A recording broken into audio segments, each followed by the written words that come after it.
मन ही देवता, मन ही ईश्वर, मन से बड़ा न कोई। मन उजियारा जब जब फैले, जग उजियारा होए। मन की बांधी हुई कोई भी सीमा मन ही तोड़ सकता है। मन जो चाहता है और जो मानता है वो पाकर ही रहता है। दोस्तों, इस बात की जिंदा मिसाल है डॉक्टर जितेंद्र अढ़िया। अपनी आयु की 40 को पार करने के बाद आम आदमी अक्सर अपनी प्रवृत्तियों को कम करने की सोचता है।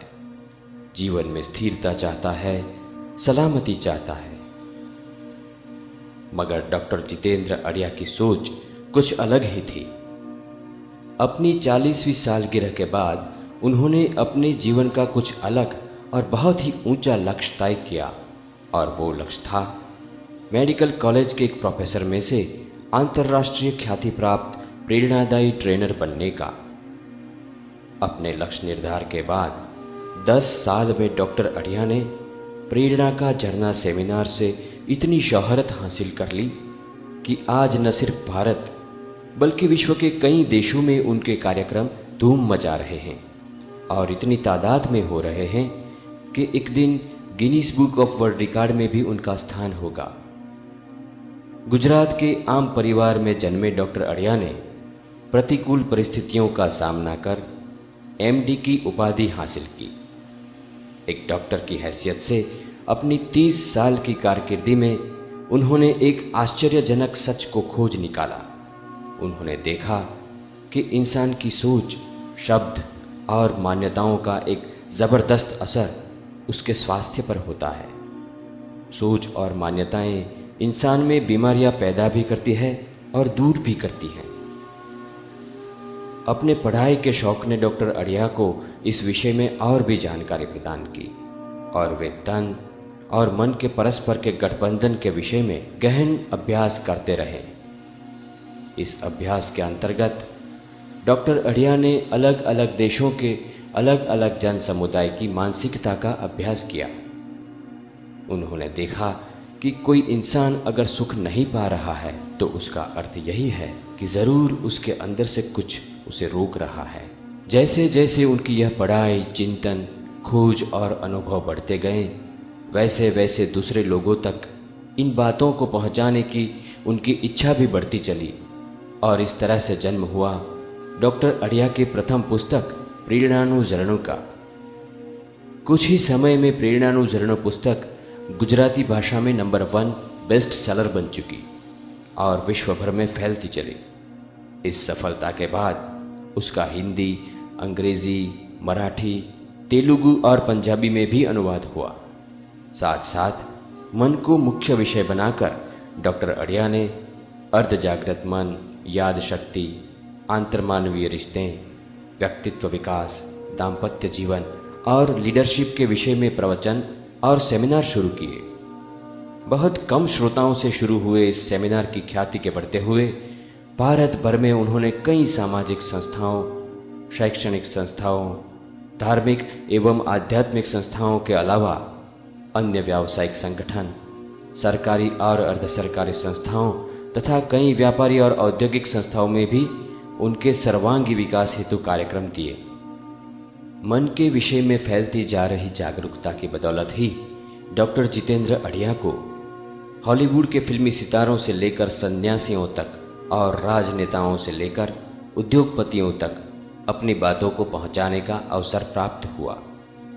भारत के अलावा डॉक्टर अढ़िया ने Bangladesh, Singapore, Saudi Arabia, Dubai और फ्रांस की शैक्षणिक यात्रा की और Bangkok, Guangzhou, Hong Kong, Chicago, New York, Los Angeles, New Jersey, Santa Maria, San Diego, San Francisco, Dallas, Raleigh, London और जोहानिसबर्ग में भी बहुत सारे कार्यक्रम दिए। डॉक्टर अढ़िया की मन से जुड़ी इन प्रवृत्तियों को भारत के प्रमुख समाचार पत्रों, मैगजीनों, रेडियो और टीवी चैनलों में भी स्थान मिला। इसके अलावा विदेशों में भी प्रिंट और इलेक्ट्रॉनिक मीडिया ने डॉक्टर अढ़िया के खास इंटरव्यू प्रकाशित किए। अर्धजागृत मन की अनंत शक्तियों के विषय में डॉक्टर अढ़िया सालों से बिल्कुल सरल और आम आदमी की भाषा में ज्ञान फैला रहे हैं, मगर ज्ञान के साथ इन शक्तियों का उपयोग करने के कौशल्य की भी समाज की जरूरत को देखते हुए उन्होंने अत्यंत ही वैज्ञानिक तरीके से तैयार किया अढ़िया माइंड पावर वर्कशॉप, जिसमें लोगों को अपने अर्धजागृत मन की शक्तियों का उपयोग करने की प्रैक्टिकल ट्रेनिंग दी जाती है, जिसके उपयोग से हर इंसान तन, मन और धन की समृद्धि के अपने निर्धारित लक्ष्य को आसानी से हासिल कर सकता है। देश विदेश में अनगिनत लोग डॉक्टर अढ़िया के इन कार्यक्रमों में भाग ले रहे हैं और लाभान्वित होकर प्रगति कर रहे हैं।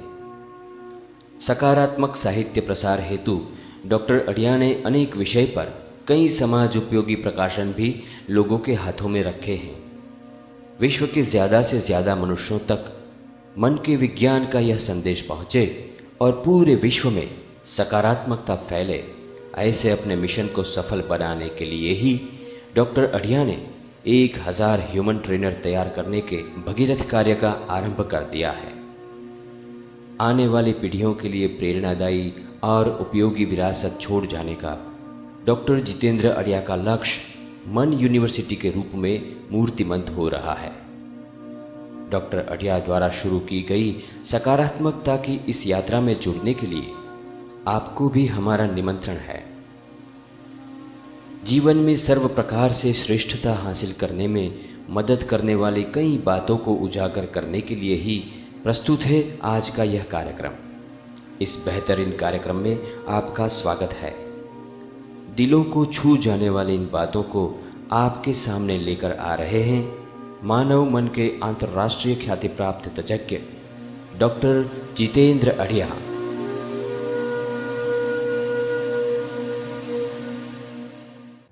Good morning. आप सब लोग मेहनत करते हैं नहीं करते हैं?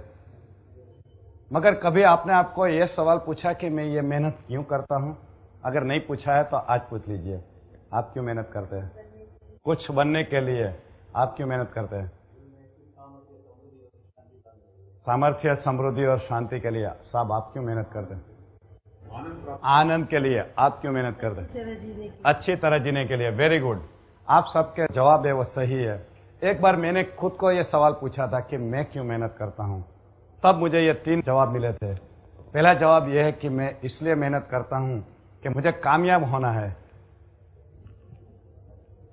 मैं इसलिए मेहनत करता हूं कि मुझे सुखी होना है, और इसलिए मेहनत करता हूं कि मुझे मन की शांति चाहिए। मुझे लगता है कि अगर मुझे ये 3 चीज मिल जाए तो मुझे और कुछ चीजों की जरूरत नहीं है। आप भी सोच लीजिए कि अगर आप कामयाब हो जाए, आप सुखी हो जाए और आप चैन से जी सके, तो आपको और कुछ चाहिए? नहीं चाहिए। यानी कि हम सब लोग जो मेहनत करते हैं ये 3 चीजों के लिए करते हैं। मगर आप लोग जो मेहनत करते हैं सबको ऐसी गारंटी है, खातरी है कि आपको ये तीनों चीज मिल जाएगी? नहीं, खातरी नहीं है। ऐसा क्यों होता है? हम सब लोग मेहनत करते हैं, हमारी सबकी इच्छा यही होती है कि हमें ये 3 चीजें मिले, फिर भी हमें ये सब चीज क्यों नहीं मिलती है? इसलिए नहीं मिलती है कि हमारे में कुछ कमी है, इसलिए नहीं मिलती है कि हम गलत गांव में पैदा हुए हैं, इसलिए नहीं मिलती है कि हम गलत फैमिली में पैदा हुए हैं, इसलिए नहीं मिलती है कि कुछ अलग ग्रह के नीचे हम पैदा हुए हैं। ऐसा कुछ रीजन है? नहीं। फिर क्या रीजन है? हम सबको ये क्यों नहीं मिलता है? कभी सोचा है इसके बारे में? मैंने इसके बारे में सोचा था कि क्यों ऐसा होता है। जब मैंने सोचा तब मुझे ये जवाब मिला कि हम सब लोग जो मेहनत करते हैं वो हम हार्ड वर्क करते हैं। एक्चुअली हमें ये पाने के लिए हमें हार्ड वर्क नहीं, हमें sharp work and smart work करना पड़ता है। अगर हम sharp work and smart work करें तब हम ये सब चीज पा सकते हैं। तो हम अब ये देखेंगे कि यह शार्प वर्क क्या है और यह स्मार्ट वर्क क्या है। अगर ये हम जान लें कि यह sharp work and smart work क्या है और ये करना शुरू कर दे, तो हमें वो तीनों चीज जिसके लिए हम मेहनत करते हैं वो पाने की हमारे चांसेस बढ़ जाएंगे। हम बात करेंगे कि ये शार्प वर्क क्या है। शार्प वर्क के लिए मैं एक आपको कहानी सुनाता हूं। एक गांव था, उसमें एक युवान आदमी रहता था। उनका एक प्रॉब्लम था, उनके पास कुछ काम नहीं था, बेकार था। काम की शोध में वो एक गांव से दूसरे गांव जा रहा था। रास्ते में एक टिम्बर कैंप से पास हो रहा था। वहां के मैनेजर ने उन्हें देखा और पूछा कि युवान आदमी तुम यहाँ क्यों घूम रहे हो? तो बोले साहब मैं काम की तलाश में हूं, मुझे काम चाहिए, आप मुझे काम दोगे? मैनेजर ने पूछा तुम लकड़ी काटने का काम करोगे? तो बोले बिल्कुल करूंगा, मुझे तो कुछ भी काम चाहिए, आप मुझे काम दीजिए मैं करूंगा। मैनेजर उसको एक नई कुल्हाड़ी देता है और बोलता है कि देखो कल से तुम ये नई कुल्हाड़ी से ये पेड़ काटने का काम शुरू करो। इस युवान के लिए नया नया काम था, नया नया जोश था। सुबह समय पे आ गया और कड़ी मेहनत करके इस युवान ने 7 पेड़ गिरा दिए। दूसरे दिन सुबह पे वही टाइम पे वही कुल्हाड़ी लेके आ गया, उतने ही घंटे काम किया, 6 पेड़ गिराए। तीसरे दिन पे वही टाइम पे वही कुल्हाड़ी लेके आ गया, 5 पेड़ गिरा दिए। ऐसे हर रोज उनकी काम करने की क्षमता कम होती गई। 7वें दिन पे जब ये मैनेजर राउंड पे घूम रहा था तब उसने देखा कि इस युवान जिन्होंने पहले दिन 7 पेड़ गिराए थे आज सुबह से शाम तक काम कर रहा है और एक भी पेड़ नहीं गिर रहा है। तब उसने वहां खड़ा रह के पूछा, यस युवान आदमी, मैंने तुम्हें देखा कि पहले दिन तुमने 7 पेड़ गिराए थे, दूसरे दिन 6 पेड़ गिराए थे और आज सुबह से शाम तक एक भी पेड़ नहीं गिरा पा रहे हो, क्या बात है? इस युवान आदमी कंफ्यूज होकर बोलता है कि साहब मुझे नहीं मालूम ये ऐसा क्यों हो रहा है, मैं तो उतनी मेहनत करता हूं जितनी मैंने पहले दिन की थी, उतने समय के लिए करता हूं जितना मैंने पहले दिन की थी, और खास बात यह है कि मैं वही कुल्हाड़ी का इस्तेमाल करता हूं जो मैंने पहले दिन यूज की थी। तब वो मैनेजर उसको पूछता है कि तुमने ये 7 दिन में कभी अपनी एक कुल्हाड़ी की धार निकाली? तब युवान आदमी स्क्रैच करके बोलता है, साहब मैं मेरे काम में इतना बिजी था कि मुझे ये याद नहीं रहा कि मुझे ये कुल्हाड़ी की धार निकालनी पड़ती है। तब वो मैनेजर ने उसको सलाह दी कि युवान आदमी एक बात समझ लेना, कड़ी मेहनत करना जरूरी है, हार्ड वर्क जरूरी है, मगर उससे ज्यादा जरूरी है शार्प वर्क। मैं आपको पूछता हूं, आप जो करते हैं वो हार्ड वर्क करते हैं या शार्प वर्क करते हैं? शायद हार्ड वर्क करते हैं। आप सोच लीजिए, अगर आप शार्प वर्क करना शुरू करेंगे तो आपका जीवन पूरा का पूरा बदल जाएगा। मगर हम जो शार्प वर्क करने की बात कर रहे हैं उसके लिए जो हम कुल्हाड़ी का इस्तेमाल कर रहे हैं वो कौन सी कुल्हाड़ी है? हम सब लोग जंगल में जाके लकड़ी नहीं काटते हैं। कोई बीमा बेचता है, कोई डॉक्टर है, कोई चार्टर्ड अकाउंटेंट है, कोई एडवोकेट है। हमारा काम है उसमें हम वो कुल्हाड़ी को इस्तेमाल नहीं करते। फिर हम कौन सी कुल्हाड़ी को इस्तेमाल करते हैं? हमारा शरीर और हमारा मन, ये जो हमारी 2 कुल्हाड़ी है, इनका हम इस्तेमाल करके हम काम करते हैं। ये शरीर और मन नाम की जो कुल्हाड़ी है, अगर उसका इस्तेमाल करने के साथ अगर हम इनकी धार निकालने की आदत डालें, फिर हम जो काम करेंगे वो शार्प वर्क रहेगा। तो हम बात करेंगे ये शरीर नाम की कुल्हाड़ी की और मन नाम की कुल्हाड़ी की, जिसकी धार निकालना, जिसको शार्प करना बहुत ही जरूरी है। पहले हम ये देखेंगे कि हमारा ये शरीर नाम का कुल्हाड़ी है, उससे हम क्या काम लेते हैं। एक तो हमारा जो मसल पावर है, शारीरिक शक्ति है, उसको इस्तेमाल करते हैं। दूसरा, हमारा जो बॉडी स्टेमिना है, जो हमारी काम करने की सहन शक्ति है, उसका हम इस्तेमाल करते हैं। और तीसरा, रिफ्लेक्सिस, ये रिफ्लेक्सिस का हम इस्तेमाल करते हैं। इसको अगर अच्छी तरह इस्तेमाल करना है, फिर हमें शरीर नाम की जो हमारी कुल्हाड़ी है उसकी धार निकालने की हमें आदत डालनी है। ये शरीर नाम की कुल्हाड़ी की धार निकालने के लिए हमें क्या करना चाहिए? एक तो पहले पौष्टिक आहार लेना चाहिए, न्यूट्रिशियस फूड लेना चाहिए। दूसरा, रेगुलर एक्सरसाइज करना चाहिए, वर्जिश करते रहना चाहिए, व्यायाम करना चाहिए। तीसरा, इनफ रेस्ट करना चाहिए, जितना हमें जरूरी है, हमारे शरीर को जरूरी है, उतना हमें आराम करना चाहिए। अगर ये तीनों चीज हम रेगुलरली करते रहेंगे तो हमारा ये शरीर नाम की जो कुल्हाड़ी है उसकी धार निकलेगी। आप में से ऐसे कितने लोग हैं जो रेगुलर एक्सरसाइज करते हैं? प्लीज जरा हाथ उठाएंगे। वेरी गुड, यानी कि आप इनकी कीमत समझते हैं कि हमारा ये जो शरीर है, इनकी धार निकालना बहुत जरूरी है। अगर ये काम हम नहीं करेंगे तो ये शरीर की ताकत धीरे धीरे कम होती जाएगी और हम उससे जो आगे जाके काम लेना चाहते हैं वो नहीं ले पाएंगे। अब बात करेंगे हम मन नाम की कुल्हाड़ी की। वैसे हम जो काम करते हैं उसमें हम मन नाम की कुल्हाड़ी को ज्यादा इस्तेमाल करते हैं। तो ये मन नाम की कुल्हाड़ी है, उससे हम क्या क्या काम लेते हैं? पहले तो हमारे पास जो ज्ञान है, नॉलेज है, उसका इस्तेमाल करते हैं। फिर हमारा कौशल्य है, स्किल है, उसका इस्तेमाल करते हैं। फिर हमारा एटीट्यूड यानी कि वृत्ति, ये 3 चीजों को हम ज्यादा इस्तेमाल करते हैं। और ये मन नाम की कुल्हाड़ी का अगर हमें धार निकालनी है तो हमें क्या करना है? पहले तो जो हमारा एटीट्यूड है उसको पॉजिटिव करना है। दूसरा यह है कि हमें जो किताबें पढ़ते हैं ये किताबें ऐसी पढ़नी चाहिए जो हमें आगे बढ़ने में मदद करे, जिन्हें इंग्लिश में बोलते हैं इंस्पिरेशनल रीडिंग, प्रेरणादायक पुस्तक है। तीसरा, रिलैक्सेशन नाम की एक ऐसी एक्सरसाइज है जो हमारे शरीर और मन दोनों कुल्हाड़ी की धार निकालता है। ये रिलैक्सेशन नाम की एक्सरसाइज हमें करते रहनी चाहिए। और चौथा, सेल्फ डेवलपमेंट के जो ट्रेनिंग प्रोग्राम होते हैं, स्व विकास की जितनी तालीम रहती है, उसमें से जितनी ज्यादा हम तालीम लेंगे उतना हमारी ये कुल्हाड़ी की धार निकलेगी। ये चारों चीजें करने से हम हमारे मन नाम की कुल्हाड़ी को शार्प करते रहेंगे, और ये दोनों को शार्प करके अगर हम काम करेंगे तो इसका मतलब ये हुआ कि ये हम शार्प वर्क कर रहे हैं। अब हम बात करेंगे स्मार्ट वर्क की। आप कोई बताएंगे कि स्मार्ट वर्क क्या होता है? स्मार्ट आदमी करते हैं उसको स्मार्ट वर्क बोलते हैं या और कुछ है? क्या है स्मार्ट वर्क यानी क्या? कभी सोचा नहीं। कभी सोचा नहीं। स्मार्ट वर्क यानी क्या? जिस काम में हम कम से कम मेहनत में ज्यादा से ज्यादा रिजल्ट पा सके। ओके, क्या है स्मार्ट वर्क? क्या है? जिस काम से हम दिमाग के हिसाब से कुछ अच्छा काम कर सके। क्या जानते हैं? हार्डवर्क कम और बुद्धि का उपयोग। स्मार्ट वर्क का मतलब क्या? आप क्या स्मार्ट वर्क यानी क्या समझ रहे हैं? दूसरों से काम करवाना। अच्छा, दैट इज स्मार्ट वर्क। हम नहीं काम कर रहे, दूसरे से काम करवाए। Very good.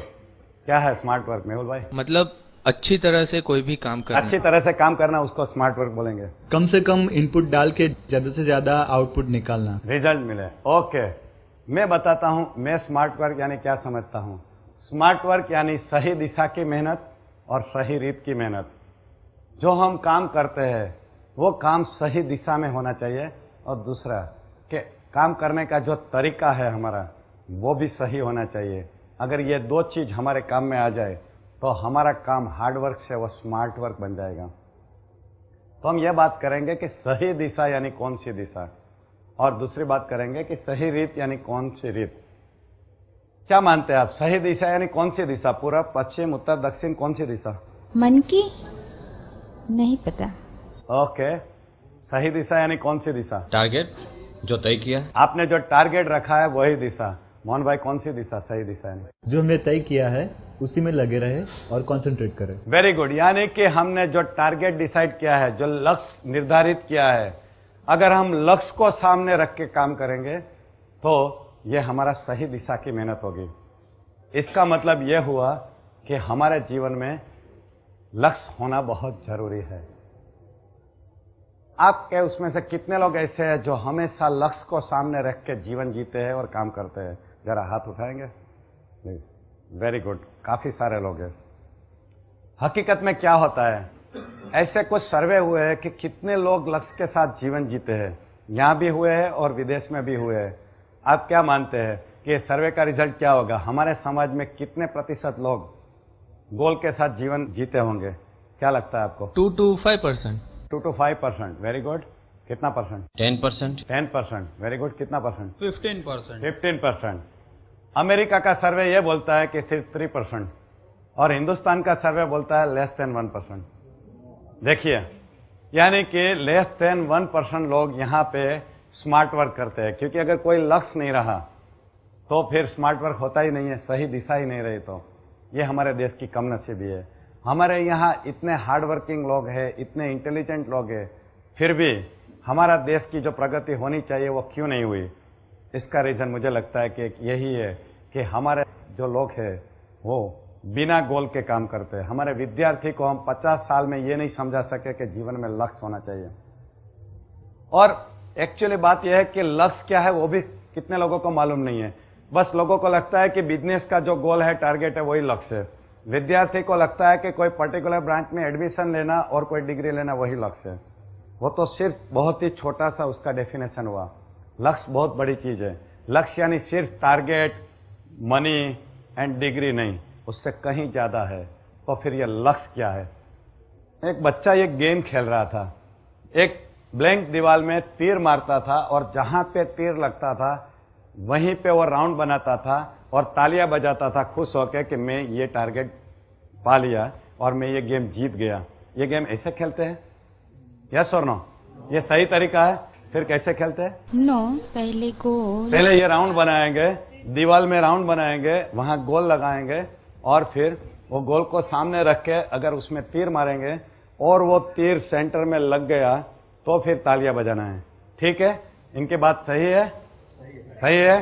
कितने लोग मानते हैं ये जो बोल रहे हैं वो सही है?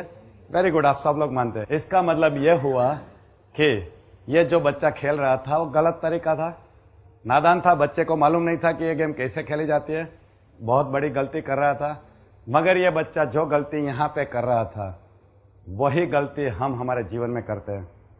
हम लोग हमारे जीवन की जो गेम है वो यही तरीके से खेलते हैं।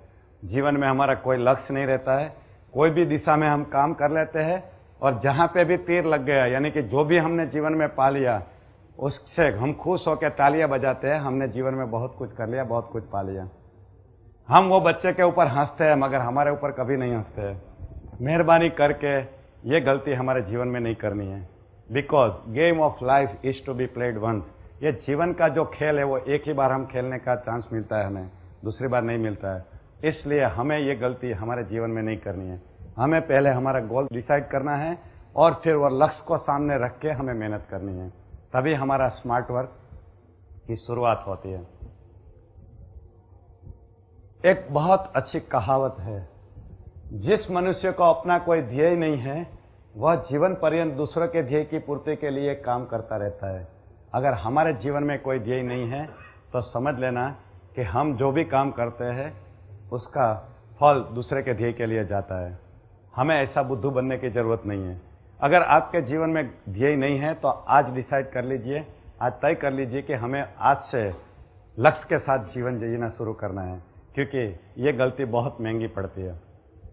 ध्येय का मतलब क्या, गोल यानी क्या? कुछ लोग समझते हैं कि गोल यानी पैसा कमाना, गाड़ी बंगला, ये वो नहीं।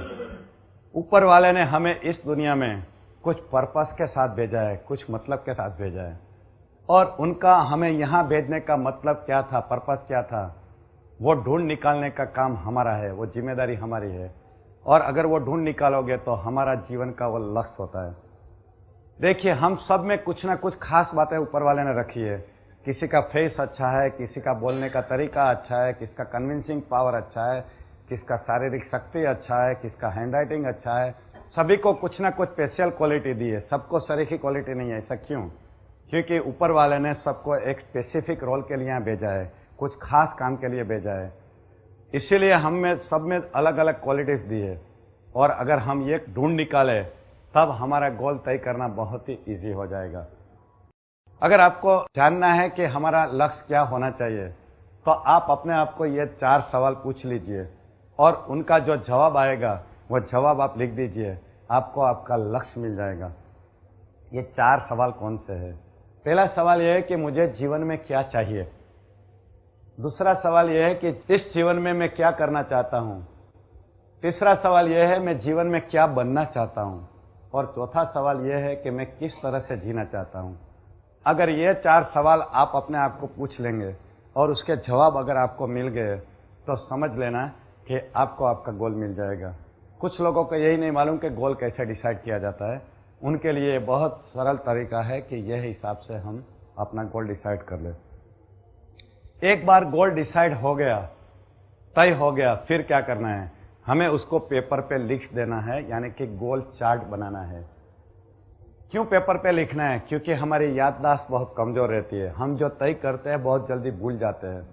दूसरा रीजन यह है कि जब हम हमारा गोल डिसाइड करके तय करके हम पेपर पे लिखते हैं तो हमारा कमिटमेंट 2 गुना हो जाता है, हमारे अंदर से वो प्राप्त करने की शक्ति 2 गुनी बढ़ जाती है। इसीलिए भी लिखना चाहिए। तीसरी बात यह है कि अगर बार बार आप उसको देखते रहोगे, पढ़ते रहोगे तो आपको वो दिशा में जाने की प्रेरणा मिलती रहेगी और आपको बल मिलता रहेगा। इसीलिए ऐसा एक गोल चार्ट बना के आपको दीवार पे लगा देना है। ये गोल चार्ट है, उसको मैं जीवन का नक्शा बोलता हूं।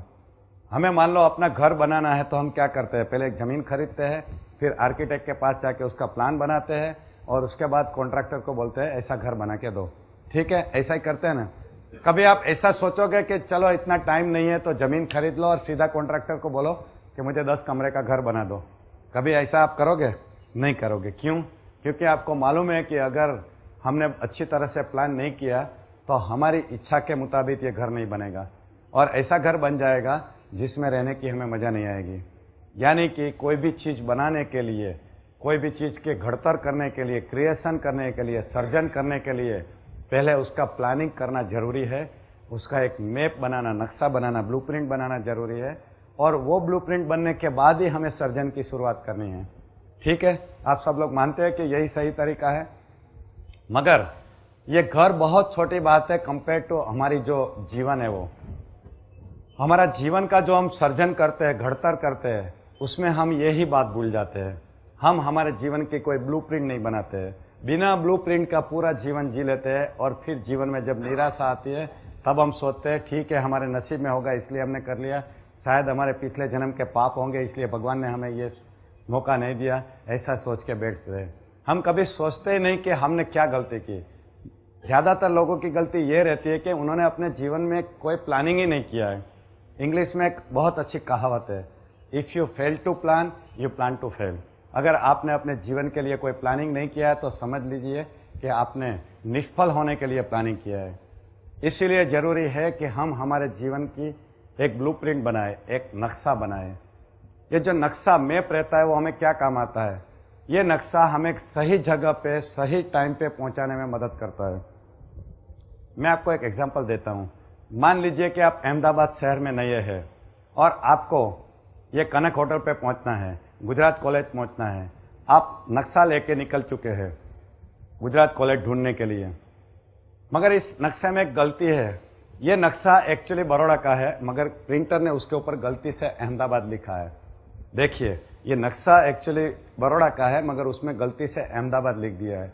ये नक्शा अगर आपके हाथ में है और आप ये नक्शा लेके अहमदाबाद की गुजरात कॉलेज ढूंढने को निकलेंगे, तो आप गुजरात कॉलेज ढूंढ पाओगे ये नक्शे की मदद से? नहीं। आप कितना भी हार्ड वर्क करोगे फिर भी आप गुजरात कॉलेज पहुंचोगे? नहीं। आप कितने भी पॉजिटिव थिंक कर रहे हैं आप गुजरात कॉलेज पहुंचोगे? नहीं। आप कितने भी भगवान में विश्वास कर रहे हैं फिर भी आप ये नक्शे की मदद से गुजरात कॉलेज पहुंचोगे? नहीं। क्यों? क्योंकि आपके हाथ में जो नक्शा है वही गलत है। हमारे जीवन में भी ऐसा ही होता है। ज्यादातर लोग अपने जीवन में नक्शा रखते ही नहीं है और कुछ लोग गलत नक्शा लेके घूमते रहते हैं, और फिर क्या होता है? जीवन में निष्फलता, निराशा और ये सब कुछ। मेहरबानी करके अपने हाथ में अपने जीवन का एक ब्लूप्रिंट, एक नक्शा बना के रखिए, और सही नक्शा अपना खुद का नक्शा। अगर ये नक्शा नहीं रखोगे तो आप जीवन में जो करना चाहते हो, जो पाना चाहते हो, वो नहीं कर सकते। हिंदी फिल्मों में काफी चीजें सीखने को मिलती है। मैंने ऐसी एक हिंदी फिल्म देखी है जिसमें से मैंने बहुत कुछ सीखा है, और ये फिल्म का नाम था बस इतना सा ख्वाब है। अभिषेक बच्चन की फिल्म आपने किसी ने देखी है? अभिषेक बच्चन अपने जीवन का एक गोल बना लेता है और अपना एक रोल मॉडल पसंद कर लेता है, जैकी श्रॉफ। और जब वो जैकी श्रॉफ जैसा बन जाता है तब उन्हें अफसोस होता है कि मैंने ये गलत रोल मॉडल पसंद कर लिया और मैंने गलत गोल डिसाइड कर लिया। ये आदमी तो ऐसा है कि जो देश का दुश्मन है, मुझे ये नहीं बनना चाहिए था। कुछ लोग जल्दी में ऐसा गोल डिसाइड कर लेते हैं जो मिलने के बाद वो दुखी हो जाते हैं। इसीलिए गोल डिसाइड करने के लिए बहुत ही टाइम लेना जरूरी है। दूसरी बात यह है कि जब हम गोल डिसाइड करने को बैठे तब हमें एक बात याद रखनी है कि हम जितना ऊंचा सोच सके उतना ऊंचा गोल रखना चाहिए, जितना सोच सके उतना। क्योंकि हमारे अंदर इतनी शक्तियां है कि हमें जो गोल तक पहुंचना है वहां तक हम पहुंच सकते हैं। हमारे अंदर ये शक्तियां है। हमारे अभी के जो हिंदुस्तान के प्रेसिडेंट साहब है, अब्दुल कलाम साहब, वो जब छोटे थे, स्कूल में पढ़ते थे केरला की कोई स्कूल में, तब उन्होंने या किसी ने सोचा था कि हिंदुस्तान के सबसे बड़े न्यूक्लियर साइंटिस्ट बनेंगे और हिंदुस्तान के प्रेसिडेंट बनेंगे? नहीं सोचा था। फिर भी वही लड़का जो एक छोटे गांव में पढ़कर बड़ा हुआ, एक छोटे से फैमिली में, उन्होंने हिंदुस्तान में सबसे ज्यादा कामयाबी हासिल करके दिखाई। यानी कि हमारे सब में ये सब पावर है कि हम जितना सोचे उतना ऊपर तक जा सकते हैं। इसलिए मेहरबानी करके कभी छोटा गोल मत रखिए। अभी मैंने एक बहुत अच्छी किताब पढ़ी है, मैजिक ऑफ थिंकिंग बिग। आप में से शायद किसी ने पढ़ी होगी। इस किताब में लिखा है कि आप जितना बड़ा सोचे उतना सोचते जाइए, क्योंकि उन्होंने सर्वे किया है कि जो लोग सफल हुए, बहुत ऊंचाई पे पहुंचे, ये लोगों में खास बात यह थी कि ये सब लोग बिग थिंकिंग करते थे, बड़ी सोच करते थे। बड़ी सोच का बड़ा जादू। यानी कि आप जब गोल डिसाइड करें तब बहुत बड़ा गोल डिसाइड करिए, क्योंकि आप जितना ऊंचाई पे पहुंचना चाहते हैं उतनी ऊंचाई पे पहुंच सकते हो। और एक बात है, आपने जो फील्ड में जाने का पसंद किया है उस फील्ड में आपका एक रोल मॉडल पसंद कर लीजिए। रोल मॉडल पसंद करना बहुत जरूरी है, क्योंकि अगर एक बार आपने रोल मॉडल पसंद कर लिया और उसके बारे में सोचते रहे और उसकी बातें सुनते रहे, उसकी किताबें पढ़ते रहे, उससे मिलते रहिए अगर मिल सकते हो तो उससे आपको आगे बढ़ने के लिए बहुत फायदा होता है। जैसे मेरा फील्ड है जिसमें मैं अभी हूं, उसमें मेरे रोल मॉडल है शिव खेरा साहब एंड डॉक्टर दीपक चोपड़ा। उनकी किताबें मैं पढ़ता रहता हूं, उनके सेमिनार अटेंड करता रहता हूं और उनकी कैसेट सुनता रहता हूं, ताकि मुझे इस फील्ड में आगे जाने में मदद मिले। आप LIC में है तो LIC में जो सक्सेसफुल एजेंट है उनको रोल मॉडल बना लीजिए। आप मेडिकल फील्ड में है तो जो सबसे बड़ा डॉक्टर है उनको रोल मॉडल बना लीजिए। पॉलिटिक्स में जाना चाहते हैं तो अपने जॉर्ज बुश साहब है, हमारे मनमोहन सिंह साहब है, उनको रोल मॉडल बना लीजिए। ऐसे अगर आप रोल मॉडल पसंद कर लोगे और रोल मॉडल के बारे में सोचते रहोगे तो आपकी प्रोग्रेस बहुत फास्ट होगी। और एक बात है कि आपका गोल डिसाइड करने के लिए बहुत जल्दीबाजी मत कीजिए। मैंने कुछ लोगों को देखा है जो 5 मिनट में अपना गोल डिसाइड कर लेते हैं लाइफ का। ऐसा कैसे होगा? हम कपड़ा खरीदने जाते हैं तो 3 घंटा तक हम मार्केट में घूमते रहते हैं और डिसाइड नहीं कर पाते कि ये शर्ट खरीदूं या वो शर्ट खरीदूं, और ये शर्ट की वैल्यू हमारे जीवन में कितनी रहती है, बहुत छोटी। मगर हमारा जीवन का जो लक्ष्य है अगर गलत हमने डिसाइड कर लिया तो क्या होगा? शायद हमारा जीवन निष्फल हो जाएगा। इसीलिए आपका गोल डिसाइड करने के लिए ज्यादातर टाइम लीजिए, बहुत सोचिए, अपने आप को एनालाइज कीजिए, समाज को एनालाइज कीजिए, क्या क्या हो सकता है उसके बारे में सोचिए और एकदम फर्स्ट क्लास शांति से अपना गोल डिसाइड कीजिए, क्योंकि अगर उसमें गलती हो गई तो आपकी लाइफ फेल हो जाएगी। इसलिए जल्दीबाजी मत करिए। और एक चौथी बात मैं सबको समझाता हूं कि अगर आपको बहुत ही सफल और सुखी होना है तो मेरी एक एडवाइस है, इंग्लिश में बोलता हूं पहले मैं। Convert your hobby into your profession, find the people who pay for it, you don't have to work throughout your life. आपके शौक को बिजनेस में बदल दीजिए, धंधे में बदल दीजिए और ऐसे लोग ढूंढ लीजिए जो आपके शौक के लिए आपको पैसा दे। आपको पूरे जीवन काम नहीं करना पड़ेगा, आप शौक पूरा करोगे और लोग आपको पैसा देंगे। एग्जाम्पल, जितेंद्र अड़िया। मैं मेडिकल डॉक्टर हूं, मेडिकल प्रैक्टिस करता था, मगर मेरा शौक मेडिकल प्रैक्टिस नहीं था, वो मेरा प्रोफेशन था। जब मैंने सोचा कि मेरा शौक क्या है तब मुझे मालूम पड़ा मेरा शौक है अच्छी अच्छी किताबें पढ़ने का और लोगों के साथ बातें करने का, खास करके पब्लिक स्पीकिंग का। मैंने क्या किया, जो मैंने नॉलेज अभी तक जमा किया है वही नॉलेज मैंने लोगों को देना शुरू किया, जो मेरा शौक था। और धीरे धीरे मुझे मालूम पड़ा कि इसमें मैं काफी कामयाब हो रहा हूं, तो मैंने मेरा प्रोफेशन चेंज कर दिया। अब मैं क्या करता हूं, मेरा शौक है जो मैं कर रहा हूं, उसके लिए मुझे लोग मिलते हैं जो मुझे पैसा देते हैं और पूरा जीवन तक मैं यही करता रहूंगा, मेरा शौक पूरा करता रहूंगा और लोग मुझे पैसा देंगे। ऐसा कोई भी शौक नहीं है जिसको आप प्रोफेशन में कन्वर्ट नहीं कर सकते हैं। देखिए, जाकिर हुसैन साहब का शौक था तबला बजाने का, उन्होंने प्रोफेशन में कन्वर्ट कर दिया, कितने पैसे कमा रहे हैं। पंडित रविशंकर का सितार वादन का, कितने पैसे कमा रहे हैं। अमिताभ बच्चन जिन्होंने MBA की डिग्री ली, उनका शौक था एक्टिंग करने का, देखिए उन्होंने इतिहास बना दिया। माधुरी दीक्षित का शौक था डांसिंग का, उन्होंने अपना प्रोफेशन बना दिया, कितना पैसा कमा रहे हैं। सचिन तेंदुलकर का शौक था क्रिकेट खेलने का, प्रोफेशन में कन्वर्ट कर दिया। MF हुसैन का शौक था पेंटिंग करने का, प्रोफेशन में कन्वर्ट कर दिया। ऐसा कोई भी शौक नहीं है जिसको आप प्रोफेशन में कन्वर्ट नहीं कर सकते। और आपको मैं एक ऐसा एग्जांपल दूंगा जो आप कभी सोच भी नहीं सकते। टॉयलेट का शौक किसको हो सकता है? टॉयलेट के बारे में बातें करने का, टॉयलेट के बारे में सोचने का हो सकता है। मैं ऐसे एक आदमी को पहचानता हूं जिनको सिर्फ टॉयलेट के बारे में बातें करने का शौक है, और वो आदमी को हिंदुस्तान की गवर्नमेंट ने पद्मश्री का अवार्ड दिया है। दुनिया के 110 देशों में जाके लेक्चर दिया हुआ है और दुनिया के मोस्ट ऑफ द VIP उनको मिलने को आए हैं। उनका नाम है ईश्वर भाई पटेल। सफाई विद्यालय साबरमती गांधी जी के आश्रम के बाजू में है। कोई आप मिले उनसे, ईश्वर भाई पटेल से? आप उनके पास जाओगे, 5 मिनट में वो टॉयलेट की बातें शुरू कर देंगे। आप 3 घंटा बैठोगे, वो टॉयलेट की बातें करते रहेंगे। जापान गवर्नमेंट ने उनको कंसल्टेंट करके बुलाया टॉयलेट के बारे में एडवाइस देने के लिए, और 24 घंटा टॉयलेट की बातें। उतने सफल हो गए, सिर्फ टॉयलेट की उनकी हॉबी, ऑब्सेशन, उन्होंने कहां तक पहुंचा दिया। सोच लीजिए, हिंदुस्तान गवर्नमेंट ने उसको पद्मश्री का अवार्ड दिया हुआ है, मैक्सिमम अवार्ड उनको मिले हैं, और बिल क्लिंटन भी उनको मिले हैं, सभी हिंदुस्तान के प्रेसिडेंट उनको मिले हैं, वहां उनके इंस्टीट्यूट में जाके मिले हैं। और उन्होंने टॉयलेट गार्डन बनाया है, वहां जाके देखिए टॉयलेट गार्डन है। मैं कहना यह चाहता हूं कि आपका जो शौक है उसको अगर आप अच्छी तरह ले लीजिए और प्रोफेशन को बना दीजिए तो आपको पूरा जीवन सुखी हो जाएगा। कोई भी शौक को आप प्रोफेशन बना सकते हैं। अब हम बात कर रहे थे हमारे गोल चार्ट की। ये गोल चार्ट देख लीजिए, इसमें कितने बॉक्सेस है। पहले मैंने लोगों को पूछा कि आप गोल चार्ट क्यों नहीं बनाते हैं, तो मोस्ट ऑफ द लोगों को मालूम ही नहीं था कि ये गोल चार्ट कैसे बनाया जाए। फिर मैंने क्या किया, इसको रेडीमेड बना के मार्केट में रख दिया ताकि लोगों को इसको भरना इजी हो जाए। ये गोल चार्ट में देख लीजिए, ऐसे 4 कॉलम है। पहला कॉलम है फिजिकल गोल, दूसरा है मेंटल गोल, तीसरा है फैमिली गोल और चौथा है स्पिरिचुअल गोल। ये 4 हमारे कॉलम्स है। ये कॉलम मैंने क्यों बनाया है, क्योंकि हमारे जीवन में हमें सुखी भी होना है और मन की शांति भी चाहिए। सुखी होने के लिए और मन की शांति के लिए सिर्फ पैसा नहीं और भी कुछ जरूरी है, और ये चारों चीज जरूरी है। अगर हमारे जीवन में ये चारों चीज बैलेंस में आ जाए फिर हमें सुख और शांति मिलेगी। पहले है हमारा फिजिकल गोल। ये फिजिकल गोल के अंदर कैरियर, हेल्थ एंड वेल्थ, ये तीनों चीज आ जाता है। कैरियर यानी कि हम जो प्रोफेशन में हैं उसमें हमें कौन सी ऊंचाई तक जाना है।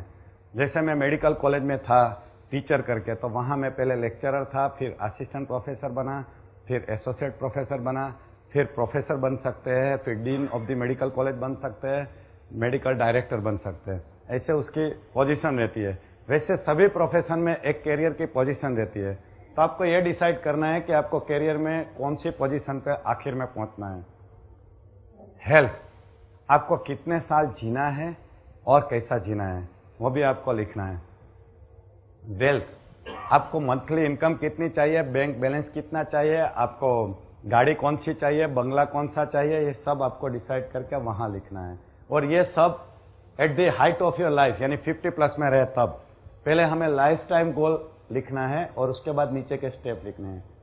मेंटल गोल के अंदर हमें जो सीखना है वो हमें लिखना है, जो डिग्रियां लेनी है। जैसे कि मैं अभी एमडी हूं, मगर मुझे और बहुत सारी चीजें सीखना है। जैसे मुझे आर्ट ऑफ लिविंग का कोर्स करना है, मुझे रेकी सीखना है, प्राणिक हीलिंग सीखना है, एनएलपी सीखना है, हिप्नोटिज्म का एडवांस कोर्स करना है, फायरवर्क का एडवांस कोर्स करना है, ये सब चीज करनी है। तो मेरे गोल चार्ट में मैंने ये सब कुछ लिखा है मेंटल गोल में, यानी कि हमें आगे और कुछ जो सीखना है वो सब कुछ हमें यहां लिखना है। फिर फैमिली गोल, फैमिली के लिए हमें क्या क्या करना है वो भी हमें डिसाइड करना है और लिख देना है। उसके बाद सोशल एंड स्पिरिचुअल गोल, हमें समाज के लिए क्या करना है, हमारी आत्मा की उन्नति के लिए क्या करना है, ये भी हमें डिसाइड करके लिखना है। पूरे लाइफ का टोटल लिख देना है और ये ऊपर की लाइन भरने के बाद फिर नीचे के स्टेप लिखने हैं। इसको हम बोलते हैं पर्पस ऑफ लाइफ। एक बार हमें यह मालूम पड़ गया कि हमारा लाइफ का पर्पस क्या है, फिर नीचे का स्टेप डिसाइड करना बहुत इजी हो जाता है। फिर हम ये डिसाइड कर सकते हैं कि अगर हमें कैरियर में यहां तक पहुंचना है 20 साल में, तो 1 साल में मैं कहां तक पहुंचूंगा, 5 साल में कहां तक पहुंचूंगा, 10 साल में कहां पे पहुंचूंगा। ऐसे हमें स्टेप डिसाइड करने हैं, उसके माइलस्टोन डिसाइड करने हैं। ये सब भर जाने के बाद हमारे 3-4 सवाल का जवाब आ जाएगा। मुझे क्या करना है, क्या पाना है, क्या बनना है।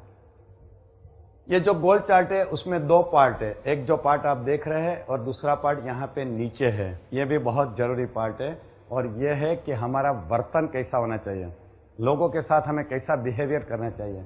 आप में से ऐसे कितने लोग हैं जिनको लगता है मेरा वर्तन अच्छा नहीं है, मेरा बिहेवियर लोगों के साथ अच्छा नहीं है? हाथ ऊपर कीजिए। आप क्यों बदलते नहीं अपना वर्तन? क्या रीजन क्या है? आपको मालूम है वर्तन अच्छा नहीं है, क्यों नहीं बदलते हैं? आप सोचते हैं कि हम बदल नहीं सकते हैं। इसलिए मैं आपको एक ऐसी एक्सरसाइज करवाने को जा रहा हूं जो आपका वर्तन बदल देगी, अगर आप ये एक्सरसाइज अच्छी तरह से करोगे तो। दूसरी बात है कि जो लोग सोचते हैं कि मेरा वर्तन अच्छा है, उनको यह भी मालूम पड़ जाएगा कि रियल में आप सोचते हैं वो सही है या गलत है। शायद आप सोचते हैं कि आपका वर्तन सही है, मगर ये एक्सरसाइज के बाद आपको यह भी मालूम पड़ जाएगा कि आप जो सोचते थे वो सही है या नहीं है। ये एक्सरसाइज हम करेंगे, पहले समझ लीजिए एक्सरसाइज क्या है। आपको थोड़ी देर के लिए आंखें बंद करके अगले 24 घंटे के बारे में सोचना है और यह सोचना है कि अगले 24 घंटे मैं लोगों के साथ कैसा बर्ताव करूंगा। मेरा बिहेवियर 24 कलाक के लिए, अगले 24 घंटे के लिए लोगों के साथ कैसा रहेगा। ठीक है? अच्छा, लोगों के साथ यानी क्या? हमारे फैमिली मेंबर के साथ, यानी हमारे पति पत्नी, बच्चे, माँ बाप, भाई बहन, ये सब जिसके साथ हम हमेशा रहते हैं उन लोगों के साथ। दूसरा, अपने फ्रेंड्स के साथ, मित्र के साथ हमारा व्यवहार कैसा होना चाहिए, ये पड़ोसी के साथ और हम जिसके साथ काम करते हैं या पढ़ते हैं उनके साथ मेरा व्यवहार कैसा रहेगा अगले 24 घंटे में, उसके बारे में आपको सोचना है। समझ लिया? मगर इसमें एक खास बात याद रखनी है। आपको ये सोच के ये प्लान करना है कि मान लीजिए कि अगर आपके जीवन का ये आखिरी 24 घंटा है, कल सुबह 11 बजे आपको ऊपर जाने की टिकट आ गई है, उसमें आप चेंज नहीं कर सकते, ऊपर वाले ने आपको कॉल लेटर भेज दिया है, सिर्फ 24 घंटे बचे हैं। इस 24 घंटे में आपका व्यवहार इन सब लोगों के साथ कैसा होगा, ये आपको थोड़ा सा प्लानिंग करना है आंख बंद करके। समझ गए सब लोग? ओके, आप अपनी आंख बंद करिए और ये सीक्वेंस में सबको याद करिए, पहले फैमिली मेंबर को, बाद में मित्र को, बाद में पड़ोसियों को और फिर आपके कलीग को। ठीक है, आंख बंद करके आप ये प्लानिंग शुरू कर दीजिए।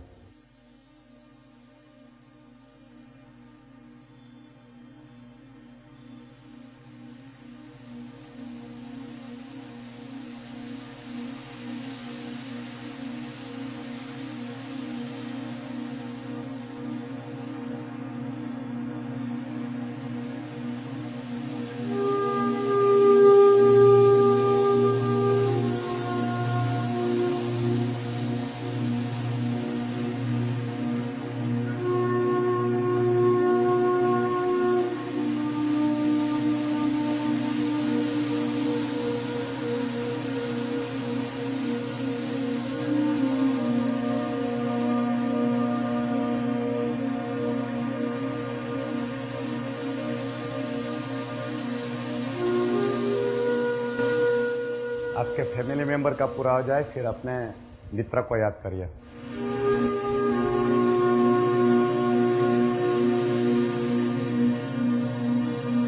फिर पड़ोसियों को याद करिए।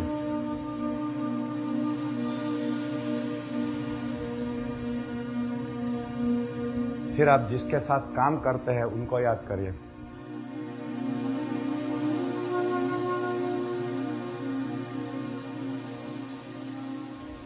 ओके, आंखें खोल दीजिए। मुझे मालूम है मैंने आपको ज्यादा समय नहीं दिया है, हमारे पास समय कम है इसलिए, मगर मैं आपको एक रिक्वेस्ट करता हूं, आप कल घर जाके ये एक्सरसाइज फिर से करिए। शायद 1 घंटा बैठना पड़े, कोई बात नहीं, क्योंकि ये एक्सरसाइज आपका पूरा जीवन बदल देगा। आपको जिनको लगता है कि मेरा वर्तन खराब है, उनका वर्तन भी चेंज हो जाएगा। अच्छा, आपने अभी जो देखा वर्तन, आपने जो सोचा और जो अब तक कर रहे थे, उसमें कुछ फर्क लग रहा है आपको? किसको लग रहा है कि अभी मैं जो वर्तन कर रहा हूं और मैं जो अभी एक्सरसाइज में देखा उसमें फर्क है? Please raise your hand. Good. तो ये दोनों में से सही वर्तन कौन सा है? अभी जो देखा वो या कर रहे थे वो? अभी जो देखा वो। क्यों? क्योंकि एक आदमी का, इंसान का ऐसा स्वभाव होता है कि जब मौत सामने रहती है तब वो सही वर्तन करता है और सही बोलता है। यानी कि आप अगर मौत को सामने रख के अगर ये सोचोगे कि मेरा वर्तन लोगों के साथ कैसा रहना चाहिए, और अगर आप उसको लिख लोगे, पेपर पे लिख लोगे, तो वही वर्तन आपका सही वर्तन रहेगा। और वो आपको यहां पे लिख देना है जो आपको पर्दे पे दिख रहा है। अच्छा, आप में से ऐसे कितने लोग हैं जिनको गारंटी है जब आखिरी 24 घंटा रहेगा तब मुझे नोटिस मिलने वाली है ऊपर से, भगवान आपको नोटिस भेजने वाला है? किसको गारंटी है? नहीं है। किसको भी मालूम नहीं पड़ता है कि हमारे आखिरी 24 घंटे कब आएंगे। तो हम हमारा हर एक दिन को आखिरी 24 घंटा समझ के अगर बर्ताव शुरू कर दे तो हमारा बर्तन सुधर नहीं जाएगा लोगों के साथ। यानी कि अगर हम ये एक्सरसाइज फिर से सिंसियरली घर जाके करेंगे और यहां पे लिख देंगे और ये हमारे सामने लगाया हुआ रहेगा और दिन में कम से कम एक बार इसको पढ़ लेंगे, तो फिर हमारा वर्तन बहुत ही सुधर जाएगा। ये बहुत जरूरी है, क्योंकि हम सफल तो हो सकते हैं मगर सुखी होने के लिए ये जरूरी है कि हमारा लोगों के साथ वर्तन अच्छा हो। अगर वर्तन अच्छा नहीं रहेगा तो हम सुखी हो ही नहीं सकते। इसलिए ये एक्सरसाइज जरूरी है। ये हुआ हमारे जीवन का नक्शा, मैप ऑफ लाइफ, हमारा गोल चार्ट। एक बार ये गोल चार्ट आपका तैयार हो जाए, फिर इसको दीवार पे लगा दीजिए। दीवार पे लगा दीजिए ऐसी जगह पे कि जहां आप दिन में कम से कम 2 बार देख सके और पढ़ सके। और पढ़िए इसको, क्योंकि हमारी मेमोरी बहुत शॉर्ट रहती है, हम भूल जाते हैं, हमारी प्रायोरिटी बहुत जल्दी चेंज हो जाती है। इसलिए हमें ये करता रहना है। क्या होगा कि हम ये गोल्ड चार्ट को बना के अलमारी में रख देंगे और फिर हम पैसे के पीछे ही भागते रहेंगे, कैरियर के पीछे ही भागते रहेंगे, भूल जाएंगे कि हमने क्या डिसाइड किया था। और फिर जब हम दुखी होंगे तब फिर गोल्ड चार्ट निकाल के देखेंगे कि हमने कहाँ गलती की है, तब तक काफी लेट हुआ होगा।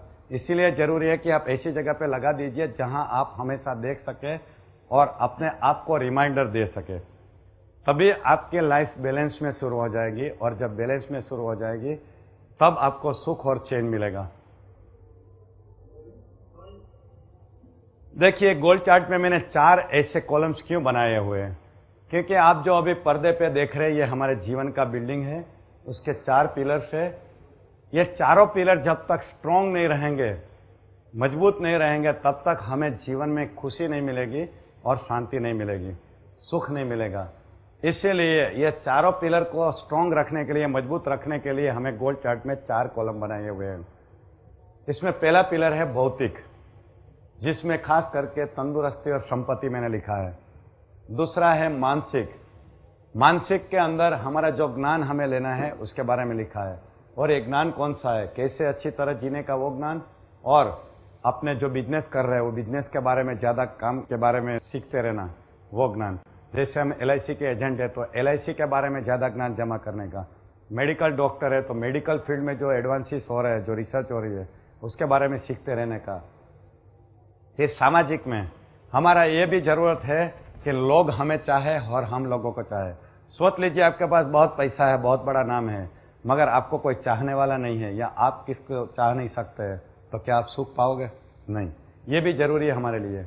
और स्पिरिचुअल के अंदर खास जरूरी ये है कि हम अपने आप को पहचाने। अपने आप को पहचाने यानी हमारी हाइट कितनी है, हमारे पास कितने सूट है, ये नहीं, हमारा सोचने का तरीका क्या है, whether I am a positive thinker और नेगेटिव थिंकर, हमारे इरादे क्या है, कौन से प्रिंसिपल्स और वैल्यूज को मैं फॉलो करता हूं, ये हमें सोचना है, हमें पहचानना है।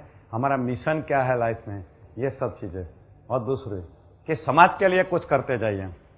आपने कभी महसूस किया होगा कि जब आप दूसरे को मदद करते हैं तब आपको अच्छा लगता है, जब आपको दूसरे की मदद लेनी पड़ती है तब आपको अच्छा नहीं लगता है। इसका मतलब ये हुआ कि अगर आपको अच्छा फील करना है तो आप लोगों को मदद करते जाइए। बहुत पैसा कमाने के बाद लोगों को ऐसा लगता है कि मुझे सुख नहीं मिल रहा है, क्योंकि अभी तक उसने किसको मदद करने की कोशिश ही नहीं की। फिर आगे जाके वो जल्दी से डोनेशन देना शुरू कर देते हैं और ये शुरू कर देते हैं। ऐसा नहीं, अभी से आप बैलेंस में जीना शुरू कर दीजिए कि जो भी हमें लोगों को मदद करना है, समाज के लिए करना है, वो हम अभी से करेंगे। इसे बोलते हैं बैलेंसिंग ऑफ लाइफ। मेरे पास कितने लोग अपने प्रॉब्लम्स लेके आते हैं, फैमिली प्रॉब्लम्स और क्या क्या प्रॉब्लम। जब मैं ये प्रॉब्लम के बारे में सोचता हूं कि ये प्रॉब्लम क्यों हुए, तब मुझे लगता है कि ये लोग के जीवन में इसलिए प्रॉब्लम आया क्योंकि उन्होंने लाइफ में बैलेंसिंग नहीं सीखा था। एक ही पिलर को स्ट्रॉन्ग करते गए, बाकी तीनों पिलर को ऐसे ही छोड़ दिया। तीनों पिलर वीक हो गए और उनके जीवन में झंझावातें आ गई। कितनी बड़ी फैमिली है हमारे देश में जिसमें प्रॉब्लम शुरू हो गए। आप पेपर में पढ़ते रहते हैं कि कितने प्रॉब्लम्स हो रहे हैं, क्यों ऐसा हो रहा है, क्योंकि उन्होंने बैलेंसिंग करना नहीं सीखा है। इसीलिए अब तक हमने यह बात की कि सही दिशा की मेहनत। अब हम ये बात करेंगे कि सही रीत क्या परिश्रम।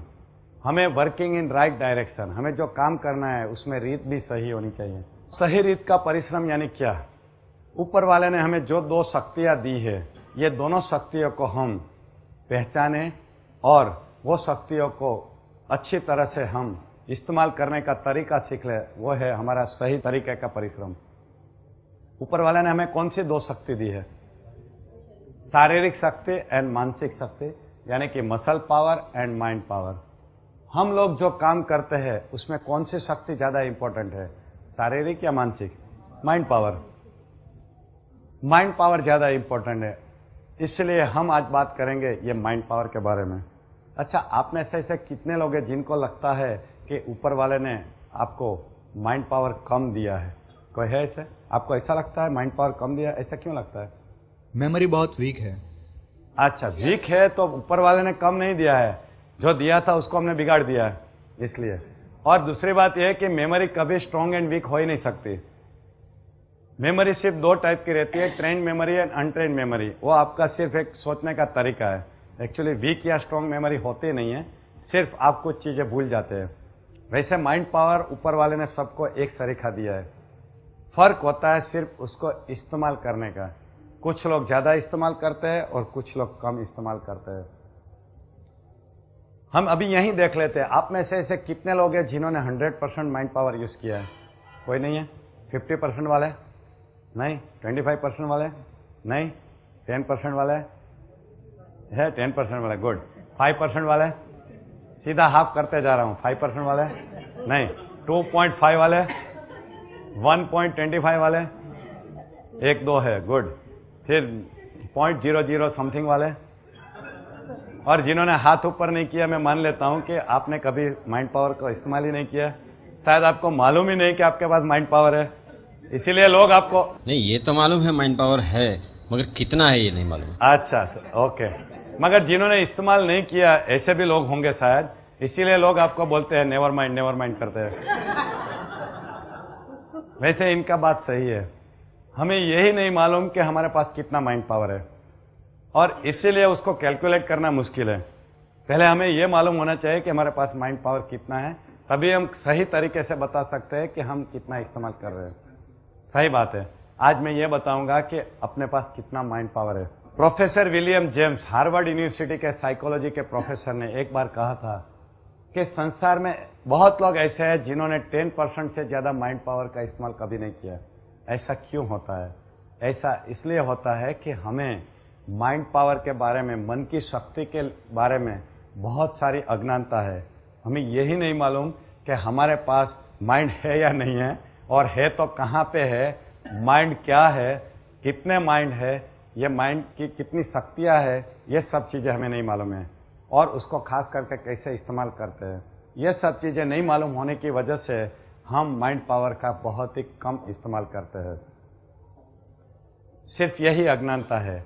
आज जो हम बात करने जा रहे हैं वो यही बात करेंगे कि मन क्या है, मन कैसे काम करते हैं, कितने मन है, मन कहां पे है, ये मन की शक्तियां क्या है, मन को कैसे इस्तेमाल किया जाए। अगर आपको ये सब मालूम हो जाए तो अब तक आप जो माइंड पावर का इस्तेमाल करते थे उससे बहुत गुना ज्यादा आप इस्तेमाल कर पाओगे। शायद ये 10% से भी ज्यादा, 20%, 30%, 40%। सोच लीजिए कि आपने अभी तक 5 या 10% माइंड पावर यूज किया है, इस्तेमाल किया है, फिर भी आप कितना कुछ पा चुके हैं। अच्छी पोजीशन पे है, आपके पास अच्छा घर है, अच्छी गाड़ी है, सब कुछ है। तो अगर आप माइंड पावर का ज्यादा इस्तेमाल करोगे तो क्या हो सकता है? धीरूभाई अंबानी बन सकते हैं, बिल गेट्स बन सकते हैं, सोनिया गांधी बन सकते हैं, कुछ भी बन सकते हैं। आज हम यही बात करेंगे कि माइंड पावर क्या है। वैसे रामायण में एक किस्सा है कि हनुमान जी को भी मालूम नहीं था कि उनके पास कितनी शक्तियां है, आपको मालूम है? और उनकी शक्तियों का परिचय उनको किसने करवाया था? जाम्बुवन ने करवाया था।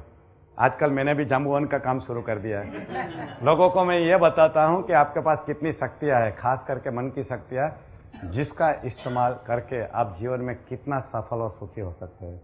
आज हम यही बात करेंगे, मन मन मन, ओनली माइंड। मन के बारे में जो सबसे पहले अज्ञानता यह है कि मगज यानी कि दिमाग और मन में क्या फर्क है। लोग ऐसा ही समझते हैं कि दिमाग और मन एक ही चीज है। नहीं, दिमाग और मन एक ही चीज नहीं है। आपको शायद मालूम होगा दिमाग और मन में क्या फर्क है। आपको मालूम है? नहीं मालूम है? बोल नहीं सकते। अच्छा, मालूम है? आपको मालूम है? दिमाग हमारे शरीर का एक भाग है। Very good. और मन हमारा सेंसेशन है। Okay, yes sir. It's like a software and hardware. Okay, very good. जरा और डिटेल में समझाएंगे? यस। नहीं मालूम है? आपको मालूम है? नहीं मालूम है? ओके, मालूम है? दिमाग जो है हार्डवेयर है। वो तो उन्होंने बताया, और कुछ बताइए। Yes sir. दिमाग यानी जो हम काम करते हैं वो दिमाग से करते हैं, और जो सोचते हैं वो मन से सोचते हैं। ओके, हाँ, और? Yes sir. વિચારોનું સાતત્ય એ મન। हाँ, और दिमाग यानी? નવા નવા વિચારો આવે એ દિમાગ। ओके, देखिए कितना कंफ्यूजन है। मैं आपको बताता हूँ दिमाग और मन में क्या फर्क है। दिमाग हमारे शरीर का एक हिस्सा है, एक अंग है, एक पार्ट है, बॉडी का एक पार्ट है, एक भौतिक पदार्थ है जिसको हम देख सकते हैं, जिसको हम काट सकते हैं, जिसका हम फोटोग्राफ ले सकते हैं, जिसका हम नाश कर सकते हैं। It's a physical entity. मन ये कोई पदार्थ नहीं है, शरीर का कोई अंग नहीं है, शरीर में से उत्पन्न होती शक्ति है जिसको हम देख नहीं सकते, जिसको हम काट नहीं सकते, जिसके ऊपर ऑपरेशन नहीं कर सकते, जिसका फोटो नहीं निकाल सकते। जिसका नाश नहीं कर सकते। जैसे बिजली है, इस दीवार में से बिजली बहती है, हम देख नहीं सकते मगर बिजली का इस्तेमाल कर सकते हैं। कभी देखिए आपने बिजली? नहीं देखी है तो बिजली देखी नहीं है, फिर भी हम इस्तेमाल करते हैं। वैसा ही मन है, मन भी बिजली जैसी एक शक्ति है जो हमारे शरीर में से उत्पन्न होती है और दुनिया की और शक्तियों के साथ जुड़ी हुई है। इन्होंने जैसे बताया कंप्यूटर के लैंग्वेज में, दिमाग यानी हार्डवेयर, मन यानी सॉफ्टवेयर। हम जो इस्तेमाल करते हैं वो सॉफ्टवेयर यूज करते हैं जो हमारे हार्डवेयर के अंदर है। हमारे ये बॉडी, ये दिमाग, ये सब हमारा हार्डवेयर है और उसके अंदर हमारा ये सॉफ्टवेयर रहता है जिनको हम मन बोलते हैं।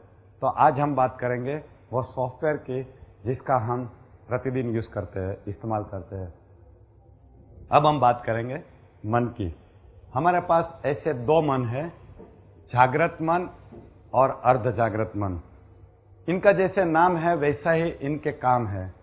जागृत मन हमारी जागृत अवस्था में ही हम इस्तेमाल करते हैं। जब हम सो जाते हैं या बेहोश होते हैं तब हम जागृत मन का इस्तेमाल नहीं करते हैं। अर्ध जागृत मन 24 घंटा काम करता है, 24 आवर्स काम करता है। ये दोनों में खास तफावत है। दूसरा एक खास तफावत यह है कि जागृत मन के पास सिर्फ 10% पावर है, जबकि अर्ध जागृत मन के पास 90% पावर है। ये खास तफावत है। फिर से मैं बोलता हूं, जागृत मन सिर्फ जागृत अवस्था में काम करता है, अर्ध जागृत मन 24 घंटा काम करता है। अब आपका कौन सा मन काम कर रहा है ये टाइम पे? ओनली जागृत मन? नहीं, अभी दोनों काम कर रहे हैं। जब आप सो जाओगे तब सिर्फ अर्ध जागृत मन काम करता होगा, जागृत मन आराम करता होगा।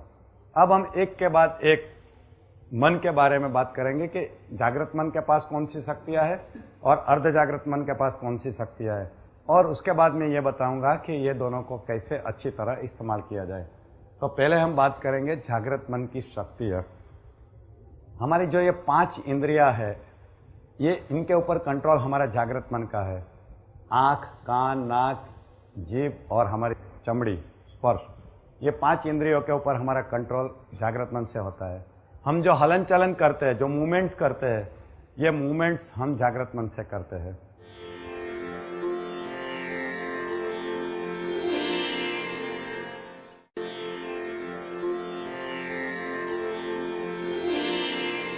हम जो सोचते हैं, ये सोचने का काम हम जागृत मन से करते हैं।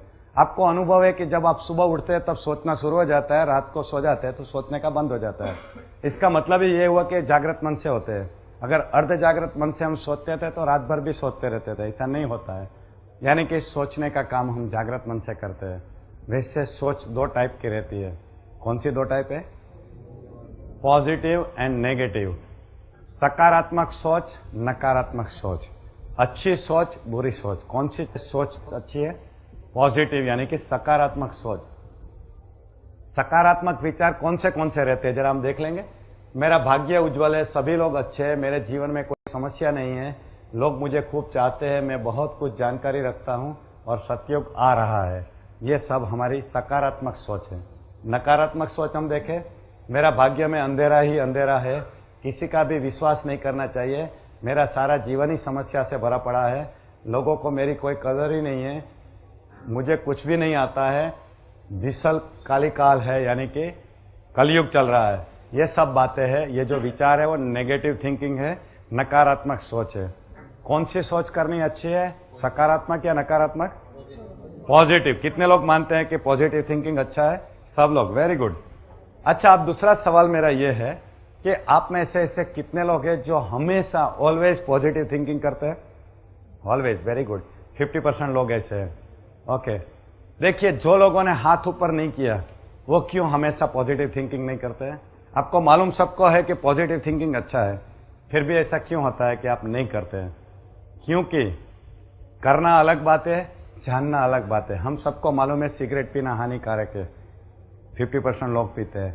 दारू पीना नुकसान करता है, फिर भी लोग करते हैं। क्योंकि हम जो करते हैं वो हम सोचने के हिसाब से नहीं करते हैं, हमारी आदत होती है। गुस्सा करना बुरी बात है, हमें मालूम है, फिर भी हम गुस्सा करते हैं। क्यों? क्योंकि ये हमारी आदत बन जाती है। और कंप्यूटर लैंग्वेज में आदत यानी क्या? प्रोग्राम्स। हमारे यहाँ प्रोग्राम्स लिखे जाते हैं और ये प्रोग्राम हमें कंट्रोल करता है। हम ऐसा सोचते हैं कि हम आजाद हैं। नहीं, हम आजाद नहीं है, हम गुलाम हैं हमारी आदतों के, हमारे प्रोग्राम्स के। गुस्से होने का प्रोग्राम, चिंता करने का प्रोग्राम, नेगेटिव थिंकिंग करने का प्रोग्राम, ऐसे बहुत सारे प्रोग्राम हमारे ये कंप्यूटर में भरा पड़ा है और ये प्रोग्राम हमें कंट्रोल करता है। हमें मालूम है कि गुस्सा नहीं करना चाहिए, गुस्सा हो जाता है। हमें ये मालूम है कि नेगेटिव थिंकिंग नहीं करना चाहिए, नेगेटिव थिंकिंग हो जाता है। हमें मालूम है दारू पीना अच्छी बात नहीं है, हम दारू पी लेते हैं क्योंकि आदत है हमारी। तो ये आदत की वजह से ऐसा होता है और हम इसको बदल क्यों नहीं सकते हैं? क्योंकि ये जो प्रोग्राम जहां पे पड़ा है उसको अगर हम समझ नहीं पाए, सबकॉन्शियस माइंड में पड़ा रहता है, वहां नहीं समझ पाए और उसको निकालने का हमें सही तरीका नहीं मालूम है, फिर हम इसको बदल नहीं सकते। इसीलिए मेरे पास कितने सारे लोग आते हैं जिनकी ये आदत बदलनी है, उन्होंने बहुत सारे प्रयत्न किए फिर भी ये नहीं कर सकते। तो अब हम ये देखेंगे कि इसको कैसे बदला जाए। मेरे पास काफी लोग आते हैं कि साहब आपकी बात सही है, नेगेटिव थिंकिंग नहीं करना चाहिए, पॉजिटिव थिंकिंग करना चाहिए। मैं प्रयत्न भी काफी किए मगर नहीं होता है। मैं जब उसको पूछता हूं आपने क्या प्रयत्न किए, तो बोलते हैं कि मैं हर रोज सुबह उठ के ये तय करता हूं, डिसाइड करता हूं कि आज मैं नेगेटिव थिंकिंग नहीं करूंगा। मैं पूछता हूं फिर क्या होता है, तो बोले उस दिन ज्यादा नेगेटिव थिंकिंग हो जाता है। मैंने बोला कि आपके ये जो तरीका है वही गलत है, क्योंकि आप जो सुबह में डिसाइड करते हैं वो अपने आप होना शुरू हो जाता है। आपको अगर ट्राई करना है तो करिए।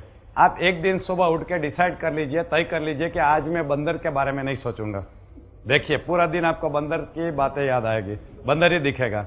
आपने सुबह में बंदर को याद कर लिया, पूरा दिन आपको बंदर ही दिखेगा, क्योंकि ये तरीका ही गलत है। अगर आपको पॉजिटिव थिंकिंग शुरू करना है तो आप अपने आप को ये बोलिए कि आज सिर्फ मैं पॉजिटिव थिंकिंग ही करूंगा, तब आपका पॉजिटिव थिंकिंग शुरू होगा। वैसे नेगेटिव थिंकिंग को दूर करके पॉजिटिव थिंकिंग के लिए हमें क्या करना चाहिए? जैसे हम अंधेरे को दूर करने के लिए जो करते हैं वही, अंधेरा यानी नेगेटिव थिंकिंग, उजाला यानी पॉजिटिव थिंकिंग। देखिए पर्दे के ऊपर अंधेरा है, नेगेटिव थिंकिंग है, उसको दूर करने के लिए हम क्या करेंगे? लाइट जलाएंगे, अपने आप अंधेरा दूर हो जाएगा। बिल्कुल वैसा है, अगर आपको नेगेटिव थिंकिंग की आदत निकालनी है तो आपको क्या करना है? आपको पॉजिटिव थिंकिंग करने का डिसाइड करना है। डेली सुबह अपने आप को बताइए कि मुझे आज पॉजिटिव थिंकिंग करना है, और पॉजिटिव थिंकिंग करने के लिए कुछ आप हेल्प ले लीजिए। आप पॉजिटिव थिंकिंग करने के लिए हेल्प के लिए मैंने मन की प्रार्थना नाम की एक किताब निकाली है, कैसेट और सीडी है। ये मन की प्रार्थना ये पॉजिटिव कमांड है अपने लिए। अगर ये मन की प्रार्थना रोज सुबह में आप एक बार सुन लोगे या पढ़ लोगे तो आपके अंदर ये ऑटो सजेशन यानी स्वसूचन द्वारा सबकॉन्शियस माइंड में पॉजिटिव कमांड चले जाएंगे। और साइकोलॉजी मनोविज्ञान का एक सिद्धांत है कि आप जो काम 21 दिन तक कॉन्शियसली करते हैं वो 22वें दिन पे आपकी आदत हो जाती है। यानी कि आप मन की प्रार्थना 21 दिन तक रेगुलरली करोगे, एक भी दिन के छोड़ के बिना, यानी ब्रेक नहीं होना चाहिए। मान लो आप 15 दिन पे भूल गए, एक दिन आपको प्रार्थना करने का टाइम नहीं मिला, तो आपको 16वां दिन को एक दिन गिन के फिर से शुरू करना है, क्योंकि मनोविज्ञान का सिद्धांत है कि 21 दिन तक जो काम हम प्रयत्न से करते हैं वो 22वें दिन पे अपनी आदत हो जाती है। यानी कि आपको नेगेटिव थिंकिंग से पॉजिटिव थिंकिंग की आदत डालनी है तो आप 21 दिन तक पॉजिटिव थिंकिंग करिए, यानी कि मन की प्रार्थना पढ़िए या सुनिए ध्यान से, तब आप पॉजिटिव थिंकर बन सकते हैं। दूसरी बात यह है कि कोई भी प्रार्थना का दो फायदा होता है, एक मैकेनिकल एंड दूसरा साइकोलॉजिकल। अगर आपको प्रार्थना के हर शब्द का अर्थ मालूम है तब आपको साइकोलॉजिकल फायदा होगा, अगर अर्थ मालूम नहीं है तो सिर्फ मैकेनिकल फायदा होगा। इसलिए ऐसी प्रार्थना होनी चाहिए जिसका आपको अर्थ मालूम हो। ये मन की प्रार्थना के जो शब्द है इतने सिंपल है, इतने सहले है कि आपको सब उसके अर्थ मालूम पड़ेंगे। ऐसे मेरे पास काफी लोग हैं जिन्होंने मन की प्रार्थना 21 दिन तक करके अपने जीवन को बदल दिया है, पॉजिटिव थिंकिंग करवा दिया है। दूसरी बात यह है कि हमारा नेगेटिव प्रोग्रामिंग हो क्यों जाता है और कब होता है? जब हम बच्चे से जब बड़े होते हैं तब हमारे साथ जो बर्ताव किया जाता है, हमारे सामने जो बोला जाता है, हमारे लिए जो कहा जाता है, ये सब चीज हमारे माइंड में रिकॉर्डिंग हो जाती है और ये रिकॉर्डिंग हमारी आदत बना देती है।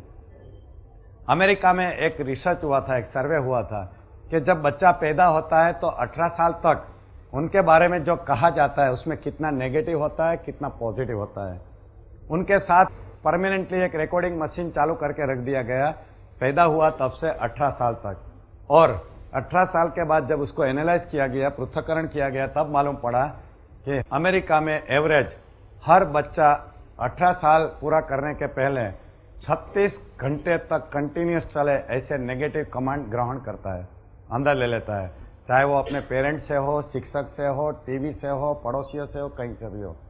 कैसा कि तू गधा है, तेरे में अक्ल नहीं है, तू कुछ नहीं कर पाएगा, ऐसे नेगेटिव कमांड। सोच लीजिए कि आपको कोई बिठा के 36 घंटे तक तुम्हारे बारे में नेगेटिव बोलते रहे कि तुम्हारे में कुछ नहीं है, तुम कुछ नहीं कर पाएगा, तुम गधा है, तुम्हारा दिमाग अच्छा नहीं है, ऐसी बातें करते रहे तो आपके दिमाग की क्या हालत होगी। वैसे हमने ईसप की कथा सुनी हुई है। ईसप की कथा में है कि एक ब्राह्मण अपने कंधे पे बकरी उठा के जा रहा था।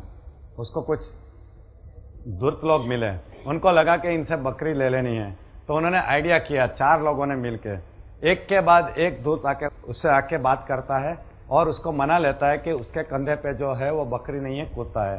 पहला आदमी आके बोलता है, अरे ब्राह्मण तुम क्या कर रहा है, तुम्हें शर्म नहीं आ रही है, तेरे कंधे पे कुत्ता लेके जा रहा है, तेरा धर्म भ्रष्ट हो रहा है। तो ब्राह्मण बोलता है, नहीं नहीं ये कुत्ता नहीं है तो बकरी है। ठीक है, वो फिर निकल जाता है। दूसरा आता है, फिर वही बात करता है, अरे ब्राह्मण तुम क्या कर रहा है, कंधे पे कुत्ता लेके जा रहा है। तो बोलता है, नहीं कुत्ता नहीं है, तेरे को दिखता नहीं है, जा यहां से। तो चला जाता है। तीसरा आके वही बोलता है, चौथा आके वही बोलता है। फिर ब्राह्मण को लगता है कि शायद मैं ही गलत हूं और वो बकरी को फेंक देता है और आगे निकल जाता है। वो लोग उसको बकरी को उठा के लेके जाते हैं। आपने सबने ये कहानी सुनी है। सोच लीजिए कि अगर 4 बार एक ही बात लोगों को बताई जाए तो आदमी देखने के बाद भी बकरी को कुत्ता समझना शुरू कर देता है। तो अगर आपको 36 घंटे तक चले ऐसे नेगेटिव कमांड आपके कंप्यूटर में डाला जाए तो आपका कंप्यूटर की क्या हालत होगी। और ये तो अमेरिका की हालत है जहां बहुत लोग काफी पढ़े लिखे हैं। हमारे देश की क्या हालत होगी हमें मालूम नहीं है, क्योंकि ऐसा कोई सर्वे हुआ या नहीं मुझे मालूम नहीं है। मगर ये तो मालूम है कि उससे अच्छा तो हमारा रिजल्ट हो ही नहीं सकता है। शायद 1 साल तक चले इतने कमांड हमारे बच्चे में भर जाता है। तो हमें क्या करना है, इसमें से क्या सीखना है। अब तो जो हो चुका वो भूल जाइए। अब एक बार डिसाइड कर लीजिए कि हम हमारे बच्चे के लिए कभी भी कोई नेगेटिव कमांड नहीं बोलेंगे। हम ये चाहेंगे कि हमारा बच्चा अब आगे जाके नेगेटिव थिंकर नहीं बने। हमारे बारे में भी अभी ये सोचना है कि आगे जाके हम कभी भी किसकी नेगेटिव बातें नहीं सुनेंगे। कहीं भी नेगेटिव बातें चल रही है तो हम क्या करेंगे, वहां से उठ के चले जाएंगे। कोई आपसे कलयुग की बातें करना शुरू करे, बहुत कलयुग चल रहा है, आजकल तो जीने का जमाना नहीं है, अपने देश का क्या होगा मालूम नहीं है, ऐसी बातें अगर कोई करना शुरू करे तो आप क्या करोगे, हाथ जोड़ के उठ के चले जाओगे, कलयुग की बातें नहीं सुनोगे। क्योंकि यहाँ जो अभी तक पॉइजन जमा हुआ है उसको निकालने का बाकी है, और ऐड करने से क्या फायदा।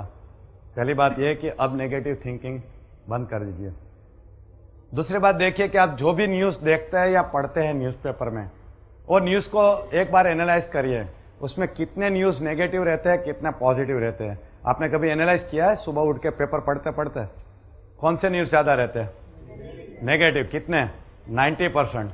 मैं तो हमेशा देखता रहता हूं, हैरान हो जाता हूं कि सुबह उठ के हम 90% नेगेटिव न्यूज पढ़ते हैं।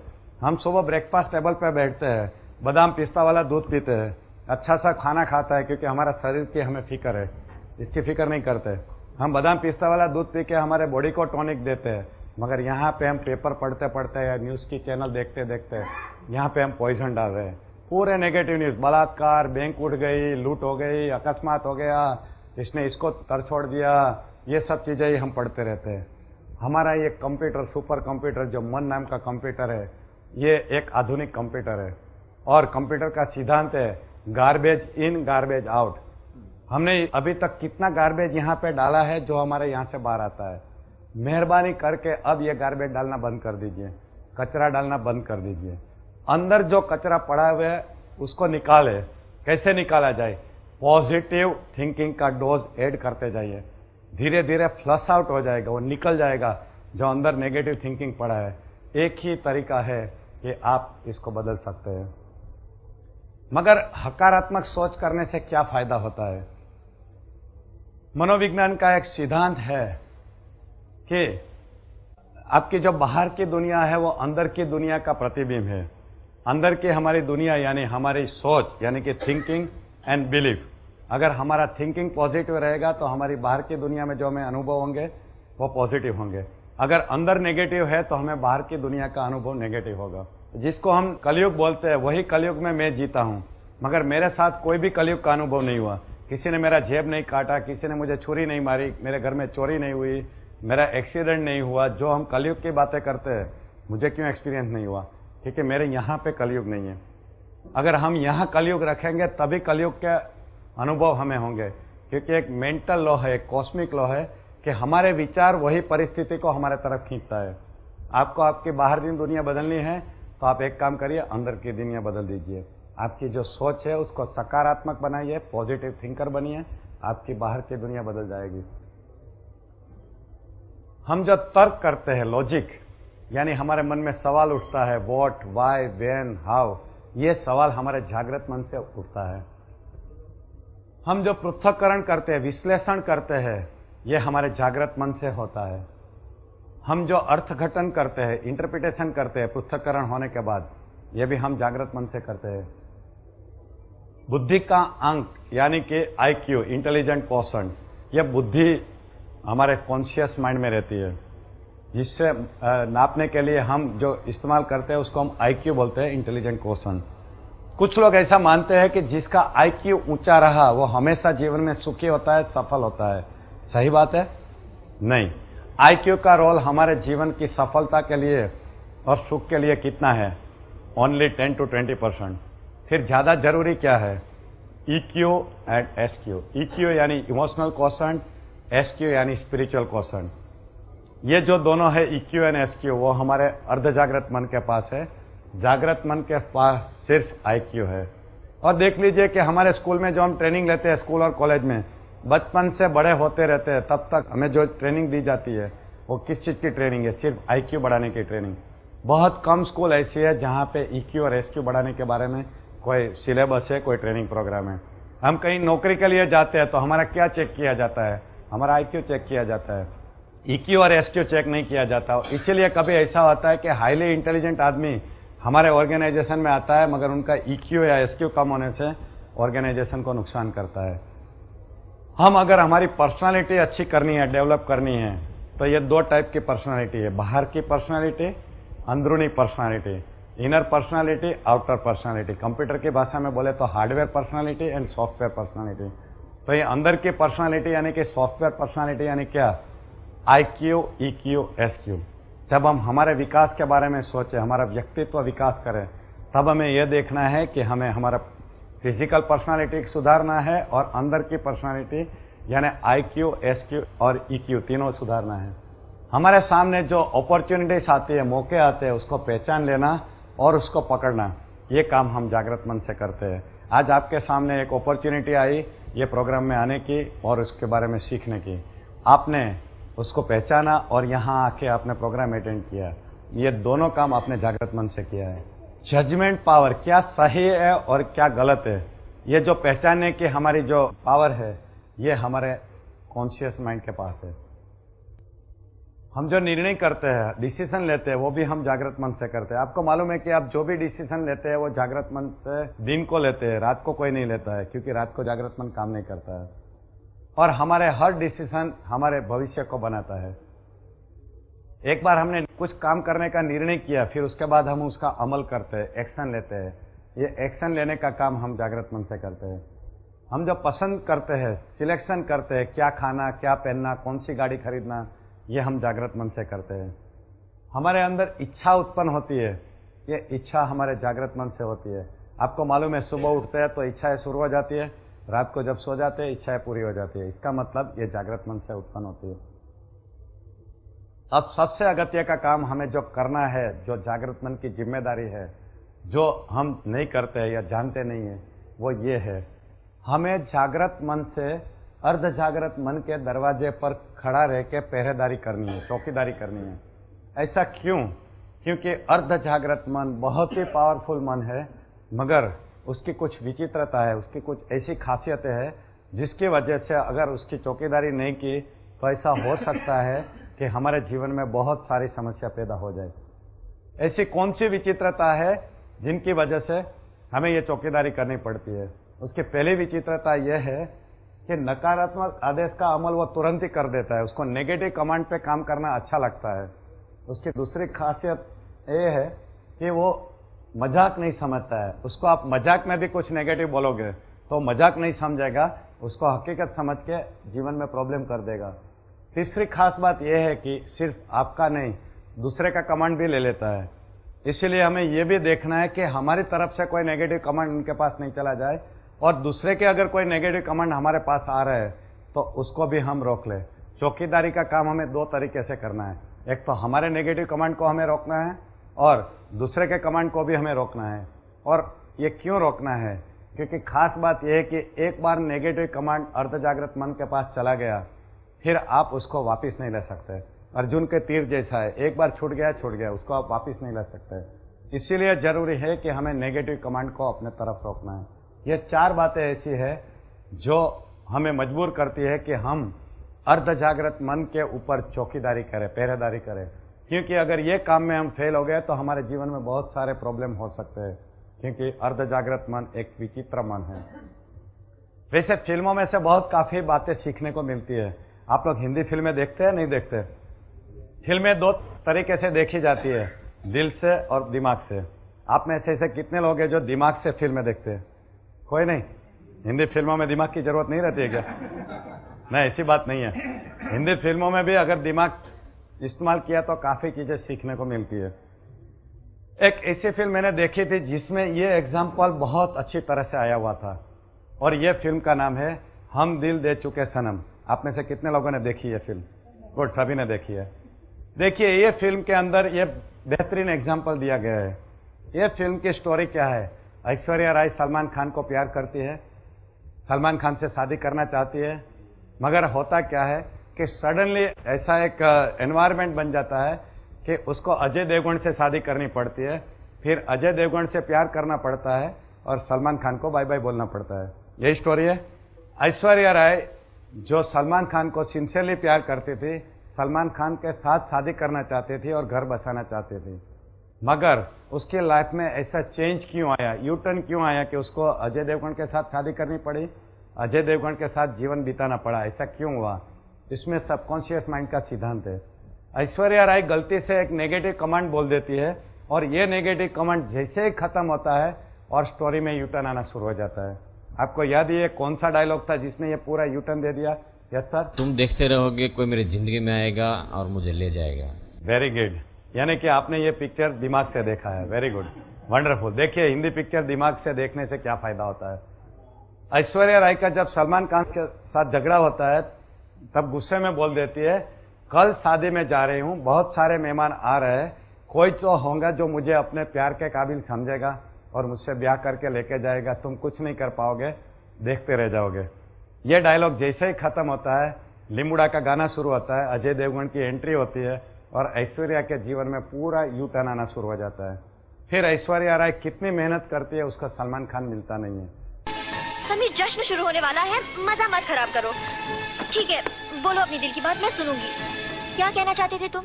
मैं अब यही कहना चाहता हूँ कि तुम मेरे प्यार के काबिल नहीं हो। अच्छा, बैठे रहो फिर।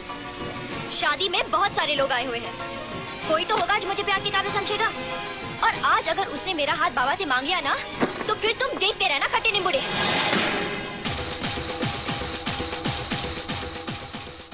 देखिए, एक ही गलत डायलॉग जीवन को कैसा बर्बाद कर सकता है, कैसे बदल सकता है, ये देखने के लिए, समझने के लिए और जानने के लिए फिर से एक बार ये पिक्चर देख लीजिए, हम दिल दे चुके सनम। उसके बाद आप कभी भी ऐसे नेगेटिव डायलॉग नहीं बोलोगे जो आपके जीवन को ऐसे गलत रास्ते पे लेके जाए। वैसे मेरा सवाल यह है कि ऐश्वर्या राय ने यह डायलॉग बोला क्यों? क्योंकि उसने प्रेरणा का झरना मेरी किताब भी नहीं पढ़ी है और मेरा सेमिनार भी अटेंड नहीं किया है। अगर वो कर लेते तो ये डायलॉग कभी नहीं बोलती थी वो। आप कभी ये डायलॉग मत बोलिए। दूसरा एक डायलॉग हम कॉमनली बोलते हैं, मेरी उम्र तुझे लग जाए। ये डायलॉग सही है, गलत है? गलत है, कभी नहीं बोलना। मैंने ऐसे एग्जाम्पल देखा है मेरी मदर के जीवन में। मेरे बहनोई का हार्ट का ऑपरेशन था, बाईपास सर्जरी था। जब मेरी मदर को, माँ को मालूम पड़ा कि मेरे जवाई का ये ऑपरेशन है, तो एकदम घबरा गई और भगवान को जाके प्रार्थना करने लगी कि हे भगवान, मेरे जवाई को बचा ले। उनकी मरने की उम्र कहाँ है, तू मेरी उम्र उसको दे दे। मेरी मरने की उम्र है, उसकी मरने की उम्र नहीं है। 7 दिन तक मेरे बहनोई हॉस्पिटल में थे, वहां पे बाईपास सर्जरी करवाने के लिए दिल्ली में। मेरी मदर यहाँ है अहमदाबाद में बैठी बैठी सुबह भगवान को यही प्रार्थना करती थी, मेरी उम्र उनको दे दे। और क्या हुआ, जिस दिन मेरे बहनोई ऑपरेशन करके हॉस्पिटल से डिस्चार्ज हुए दिल्ली में बाईपास सर्जरी करवा के, वही दिन को मेरी मदर अहमदाबाद में हार्ट अटैक से गुजर गई, चल बची। देखिए, मेरी उम्र तुझे लग जाए, इसका एग्जाम्पल मैंने मेरे घर में देखा है। मेहरबानी करके ये डायलॉग कभी भी मत बोलिए। ये प्रोग्राम अटेंड करने के बाद अगर आपको ये डायलॉग बोलना ही है तो इसको बदल दीजिए। मेरी उम्र भी बढ़ जाए और तुम्हारी उम्र भी बढ़ जाए, हम दोनों मजा करें। ये डायलॉग को ऐसा बदल दीजिए। एक हॉस्पिटल के ऊपर एक बहुत अच्छा बोर्ड लगा हुआ था, मुझे बहुत पसंद आ गया तो मैंने लिख लिया। देखिए बोर्ड में क्या लिखा था। यहाँ एक दर्दी आया था, उसको बिच्छू ने काट लिया था, 4 घंटे तक इलाज चला, तब जाकर ठीक हो गया और उसे छुट्टी दी। दूसरी लाइन लिखी थी, यहाँ एक दर्दी आया था जिसे कुत्ते ने काट लिया था, 4 दिन इलाज चला, अच्छा हो गया, छुट्टी दे दी गई। तीसरी लाइन लिखी थी, यहाँ एक दर्दी आया था जिसे सांप ने काट लिया था, 12 घंटा इलाज चला, अच्छा हो गया, छुट्टी दे दी गई। चौथी लाइन लिखी थी, यहाँ एक दर्दी आया था, उसे आदमी ने काट लिया था, जो महीनों से अंदर है, आज तक ठीक नहीं हुआ है। यह बात क्यों लिखी थी? यह मजाक था या कुछ मैसेज था इसके अंदर?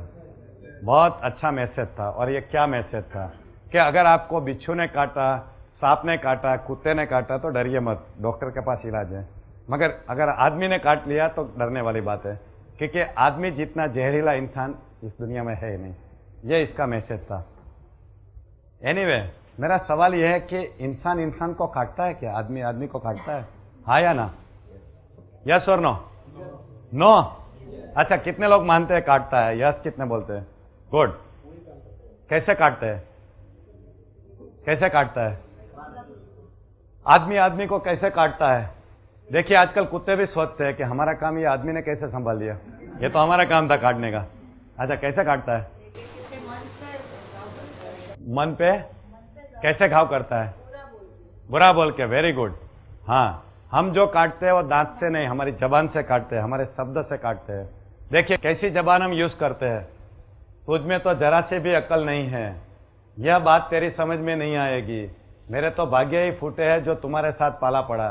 तुम कभी नहीं सुधरेगी, तुम एक दिन परिवार का नाम डुबो के ही रहेगी, तुम अपने जीवन में कुछ भी नहीं कर पाओगे। ऐसे जो डायलॉग है वो जब सामने वाला सुनता है तब उसका नेगेटिव प्रोग्रामिंग हो जाता है, हम उसको काटते हैं। और जिसका ज्यादा नेगेटिव प्रोग्रामिंग हो गया वो जीवन में हमेशा के लिए बिना काम का हो जाता है, बिल्कुल निकम्मा हो जाता है। इंफीरियरिटी कॉम्प्लेक्स, डिप्रेशन, ये सब बीमारी है, ये ऐसे नेगेटिव कमांड से आती है। मेहरबानी करके ऐसे नेगेटिव कमांड किसी के लिए इस्तेमाल मत कीजिए, क्योंकि अगर ऐसे कमांड यूज करना शुरू किया और सामने वाले का नेगेटिव प्रोग्रामिंग हो गया, फिर क्या होगा? वो जीवन में कुछ काम का नहीं रहेगा। साइकेट्रिक इलनेस, मानसिक बीमारियां शुरू हो जाएगी। और आपको मालूम है कि मानसिक बीमारियां एक बार हो गई तो उसको ठीक करना कितना मुश्किल काम है। इसलिए कभी ऐसे डायलॉग मत बोलिए। एक बार मेरे पास एक आदमी आके मुझे पूछता है कि जीतू भाई मुझे समाज सेवा करनी है, मैं कैसे करूं? तब मैंने उसको क्या जवाब दिया था? समाज सेवा शुरू करनी है तो एक काम करिए, किसको काटना बंद कर दीजिए, किसी को काटिए मत। क्योंकि हम जो भी कुछ करते हैं उसमें सबसे ज्यादा जो नुकसानकारी काम है वो यही है, दूसरे के लिए नेगेटिव काम करना, यानी कि हम दूसरे को काटते हैं। अगर हमें समाज सेवा शुरू करनी है तो पहले ये डिसाइड कर लेंगे कि हमें दूसरे के लिए कभी भी नेगेटिव कमांड यूज नहीं करना है। आप में से ऐसे कितने लोग मानते हैं कि जीतू भाई की बात सही है कि हम दूसरे के लिए नेगेटिव कमांड यूज नहीं करें? वो सबसे बड़ी समाज सेवा है। हाथ ऊपर कीजिए।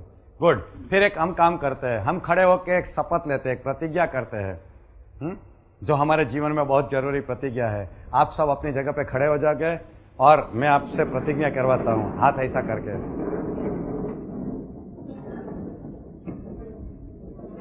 हाथ सीधा करके, और मैं आपको जो बोलता हूं आप रिपीट कीजिए।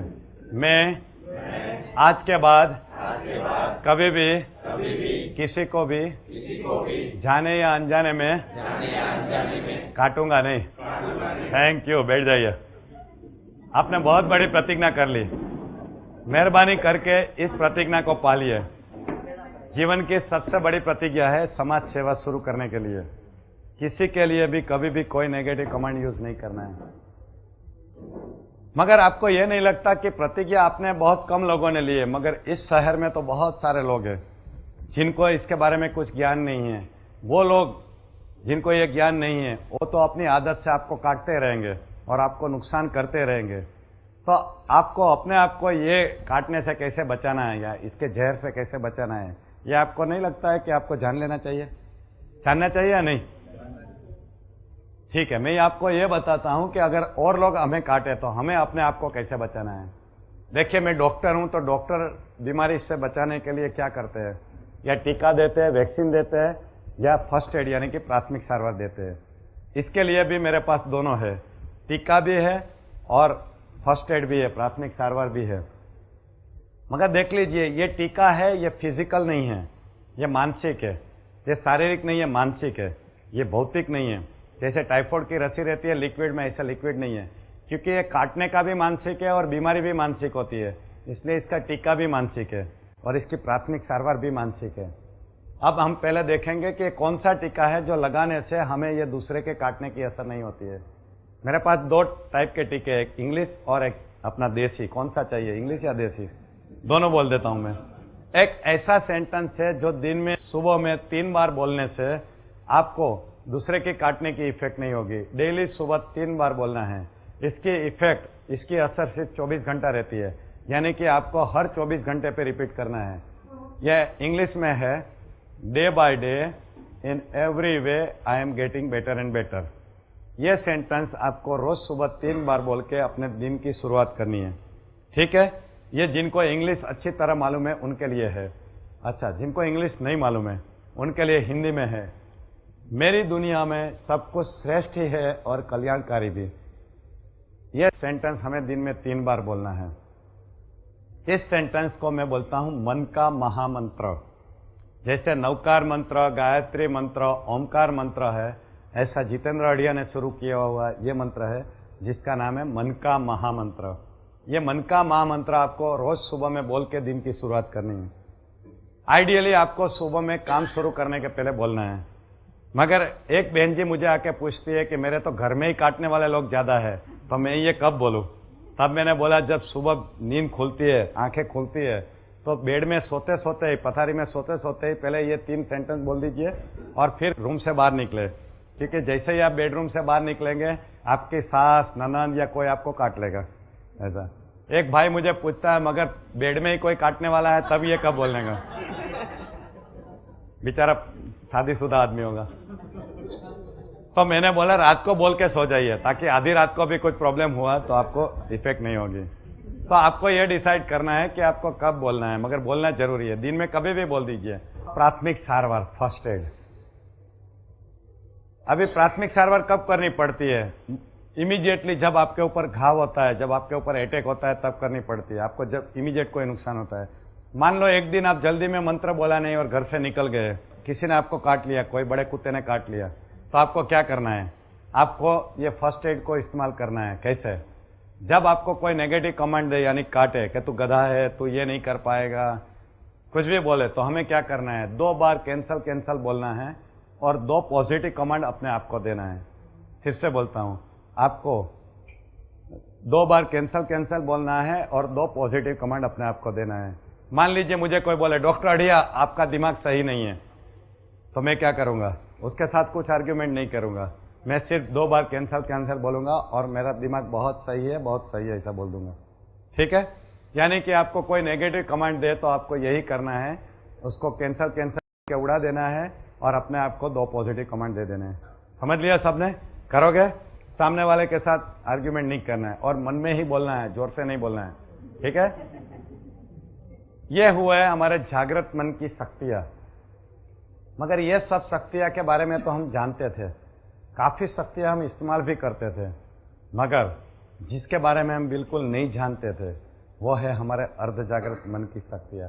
और ये शक्तियां सिर्फ 10% पावर है, 10%। जो 90% पावर वाला अर्ध जागृत मन है, जिसको हमने अभी तक पहचाना नहीं है, जिसको पहचानना जरूरी है और इस्तेमाल करना जरूरी है, उसके बारे में हम बात करेंगे कि ये अर्ध जागृत मन के पास कौन सी शक्तियां है और उसको कैसे इस्तेमाल किया जाए। वैसे मैं ऐसा बोलता हूं कि ये जो जागृत मन की शक्तियां है ये ह्यूमन पावर है, मानवीय शक्तियां है, जबकि अर्ध जागृत मन की शक्तियां है वो डिवाइन पावर है, देवी शक्तियां है। हम सबके अंदर ये दोनों शक्तियां है, human power and divine power. सिर्फ हम ह्यूमन पावर ही इस्तेमाल करते हैं, मानवीय शक्तियां इस्तेमाल करते हैं, इसलिए इस दुनिया में मानव बन के आते हैं और मानव बन के चले जाते हैं।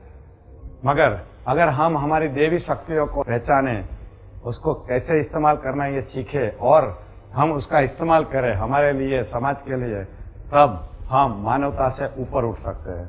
और ये शक्तियों की हम बात करेंगे जो 90% पावर वाली है, अर्ध जागृत मन की शक्तियां। ये संवेदना और हलन चलन, ये दोनों शक्तियां ऐसी है कि जो हमें बार बार जरूरत पड़ती है, 24 घंटा जरूरत पड़ती है। तो ऊपर वाले ने ऐसी अरेंजमेंट की है कि जागृत अवस्था में जागृत मन इसको कंट्रोल करता है और रात को जब सो जाते हैं तब अर्ध जागृत मन कंट्रोल करता है। रिफ्लेक्स एक्शन, एक्सीडेंट से बचने के लिए ऊपर वाले ने हमारे अंदर एक मैकेनिज्म रखी है जिसको हम रिफ्लेक्स एक्शन बोलते हैं, त्वरित प्रतिभाव। और ये त्वरित प्रतिभाव हमारे अर्ध जागृत मन के पास है। जैसे हम नंगे पांव जा रहे हैं और कोई जलती हुई सिगरेट के ऊपर हमारा पांव पड़े तो हम क्या करते हैं, बिना सोचे समझे फट से उठा लेते हैं, बाद में हम सोचना शुरू करते हैं। इसको बोलते हैं रिफ्लेक्स एक्शन, जो हमारा अर्ध जागृत मन कंट्रोल करता है। यानी कि हमारा बॉडीगार्ड का काम अर्ध जागृत मन करता है। टेलीपैथी, टेलीपैथी यानी क्या, कोई आदमी का विचार बिना कोई संदेशा व्यवहार के साधन के हम उसको जान ले, पहचान ले, रिसीव कर ले, उसको टेलीपैथी बोलते हैं। ये टेलीपैथी पावर हमारे अर्ध जागृत मन के पास रहता है। कभी कभी आपने महसूस किया होगा कि आप अपने अजीज दोस्त या रिलेटिव के बारे में सोच रहे हैं और वही टाइम पे उनका फोन आ जाता है या खुद मिल जाता है आपको, और आप बोलते हैं तेरी बहुत लंबी उम्र है, 100 साल की उम्र है, तेरे ही बारे में सोच रहे थे और तुम आ गए या मिल गए या तुम्हारा फोन आ गया। ये कैसे होता है? ये टेलीपैथी पावर से होता है। हमारे अर्ध जागृत मन के अंदर भगवान ने एक रिसीवर और एक ट्रांसमीटर फिट किया हुआ है।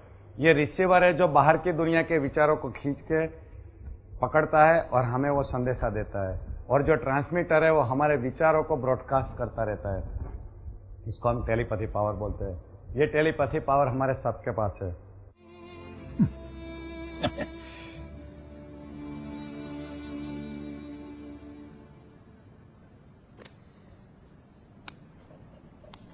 It's not going to snow. Please concentrate on your studies. No, don't. You won't need the umbrella at all. Concentrate.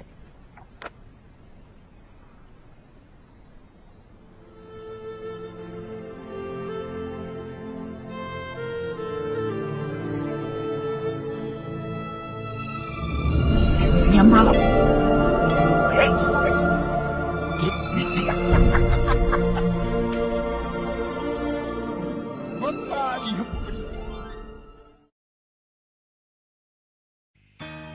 तुम्हारे बात करने का स्टाइल, शांति से, समझदारी से, तुम्हारा वो फ्रेंडली स्माइल, और वो। पर मैं चिंकी नहीं हूं मुरली। काय को? तुम चिंकी क्यों नहीं हो? अपुन चिंकी को कभी नहीं देखा था। जब भी सोचता था तुम्हारा फोटो माइंड में आता था। ऐसी होगी अपनी चिंकी। साला अपुन के माइंड में वही फोटो चिपक गए। ये स्माइल, ये आंखें। क्या क्या क्या कहा तुमने? क्या सुना तुमने? मुरली, तुमने अभी कुछ कहा या नहीं? नहीं। मुझे लगा मैंने कुछ सुना। वो सुनिए आनंद भाई, अपुन ने साला लिप भी नहीं हिलाया, खाली मन के अंदर सोच रहा था उसके बारे में। अपुन 100% श्योर है उसने अपनी आवाज सुनी। ऐसा होता है क्या आनंद भाई? आनंद भाई बोलते हैं कि लव में ऐसा ही होता है। वो सर्किट भी बोलता है कि अगर फीलिंग स्ट्रांग है ना तो बिना फोन के चेंबूर तक बात कर सकते हैं। दूसरी बात यह है कि जो हमारी ये जो शक्तियां है अर्ध जागृत मन की, ये शक्तियों को हम पहचान के उसको डेवलप भी कर सकते हैं। कोई पर्टिकुलर शक्ति को भी डेवलप कर सकते हैं और सब शक्तियों को हम डेवलप कर सकते हैं, और उसके लिए खास ट्रेनिंग प्रोग्राम भी चलते हैं जिसकी वजह से आप अपनी ये शक्तियों का विकास करके उसको अच्छी तरह इस्तेमाल करें। आपको कभी ऐसा महसूस हुआ होगा कि आप गलत काम के बारे में सोच रहे हैं और अंदर से एक आवाज आती है कि रहने दे, ये नहीं करना चाहिए, गलत काम है। कभी ऐसा महसूस किया आपने? ये आवाज कहां से आती है? हम बोलते हैं अंदर से आवाज आती है। हमारे अंतरात्मा की आवाज है। ये अंतरात्मा क्या है? ये अंतरात्मा यानी हमारा अर्ध जागृत मन। ऊपर वाले ने उनको एक जिम्मेदारी दी है कि जब भी ये गलत काम के बारे में सोचे तब उसको वार्निंग देने का। ये जो वार्निंग सिस्टम है इसको हम कॉन्शियंस बोलते हैं। ये कॉन्शियंस हमारे अर्ध जागृत मन के पास है, यानी कि हमारा ये रक्षण के लिए एक वार्निंग सिस्टम रखी है। याद शक्ति, मेमोरी, ये याद शक्ति हमारे अर्ध जागृत मन के पावर में है। वैसे जो हम याद रखते हैं उसके 3 स्टेप रहते हैं। एक तो रजिस्ट्रेशन करना यानी कि नोंद करना, दूसरा है उसको स्टोर करना, वहां संभाल के रखना, तीसरा है कि उसको बाहर निकालना, जब हमें जरूरत है तो माहिती को बाहर निकालना। ये 3 स्टेप रहते हैं। उसमें पहला स्टेप है वो जागृत मन करता है, उसका जो स्टोरेज है वो अर्ध जागृत मन में जाता है, और उसको जब रिकॉल करते हैं बाहर निकालते हैं तो वो फिर से जागृत मन से होता है। ऐसे 3 स्टेप है। मगर ये जो स्टोरेज की जो कंडीशन है उसको अगर हम समझे और अच्छी तरह उसको स्टोर करें तब हम उसको अच्छी तरह रिकॉल कर सकते हैं, निकाल सकते हैं, और ये हमारे अर्ध जागृत मन के अंदर होता है। मैंने आईक्यू की बात की थी, तब मैंने ये बताया था कि आईक्यू से ज्यादा important EQ, emotional quotient, and SQ, spiritual quotient है। अब हम ईक्यू की बात करेंगे कि ईक्यू यानी क्या, मनोभावना का आंक। देखिए ये 4 लोगों को आप पहचानते हैं। ये चारों लोग ऐसे थे जिनका आईक्यू बहुत ऊंचा था, मगर आपको ये मालूम है कि ये 4 लोगों को जीवन का अंत गलत तरीके से हुआ। कैसे हुआ था? इन्होंने सबने आत्महत्या की थी। इसका मतलब ये लोग सुखी नहीं थे। जीवन में सिर्फ आईक्यू ऊंचा होने से, सिर्फ बुद्धि का आंक, दिमाग का आंक ऊंचा होने से आदमी सुखी हो सकता है, ऐसा जरूरी नहीं है। ये इसके एग्जाम्पल है। ये ईक्यू यानी क्या? ये रेशियो है, एक क्वोशेंट है, positive emotions upon negative emotions.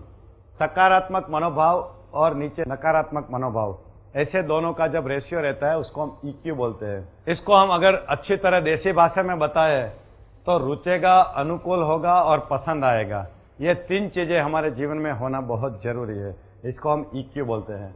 अब हम ये देखेंगे कि सकारात्मक भावना और नकारात्मक भावनाएं कौन सी है। पहले हम देखेंगे सकारात्मक भावनाएं और बाद में हम देखेंगे नकारात्मक भावनाएं। प्रेम, दया, क्षमा, कृतज्ञता, सदा आनंदित रहना यानी ब्लिस, विश्वास, टॉलरेंस, कंपासन यानी करुणा, ये सब हमारी सकारात्मक भावनाएं थी। अब हम नकारात्मक भावनाएं देखेंगे। भय, क्रोध, नफरत, ईर्ष्या भाव, परपीड़न से आनंद लेना, चिंता, शंका, निर्दयता, ये सब है हमारी नेगेटिव इमोशंस यानी नकारात्मक भावनाएं। सकारात्मक भावनाएं और नकारात्मक भावनाएं, ये दोनों का जब रेशियो होता है तब हमारा ईक्यू बनता है। हमें ईक्यू बढ़ाने के लिए क्या करना है? हमें सकारात्मक भावना है उसको बाहर निकालना है, उसको कॉन्शियसली बाहर निकालना है। 21 दिन तक उसको अगर आप बढ़ाते रहेंगे तो फिर वो आपकी आदत बन जाएगी, आपका ईक्यू बढ़ जाएगा। त्रिकाल ज्ञान, हमारे अर्ध जागृत मन में त्रिकाल ज्ञान भरा हुआ है। एक वीडियो कैमरा रिकॉर्डिंग के साथ है जिसमें त्रिकाल ज्ञान है। भूतकाल में क्या हुआ था, वर्तमान काल में क्या हो रहा है और भविष्य काल में क्या होने वाला है, ये सब हमारे अंदर है, जिसे हम संजय दृष्टि बोलते हैं। संजय ने धृतराष्ट्र को जो महाभारत का युद्ध दिखाया था जो पर्दे पे, वो ये मेंटल कैमरे के अंदर दिखाया था जो हमारे सबके अंदर है।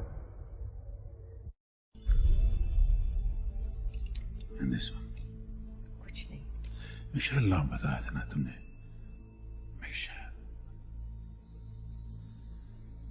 मुझे सब कुछ साफ दिखाई दे रहा।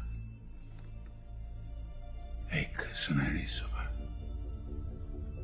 बर्फीले रास्ते और वो छोटी सी लड़की पवन की तरह शरारती, दिशाहीन।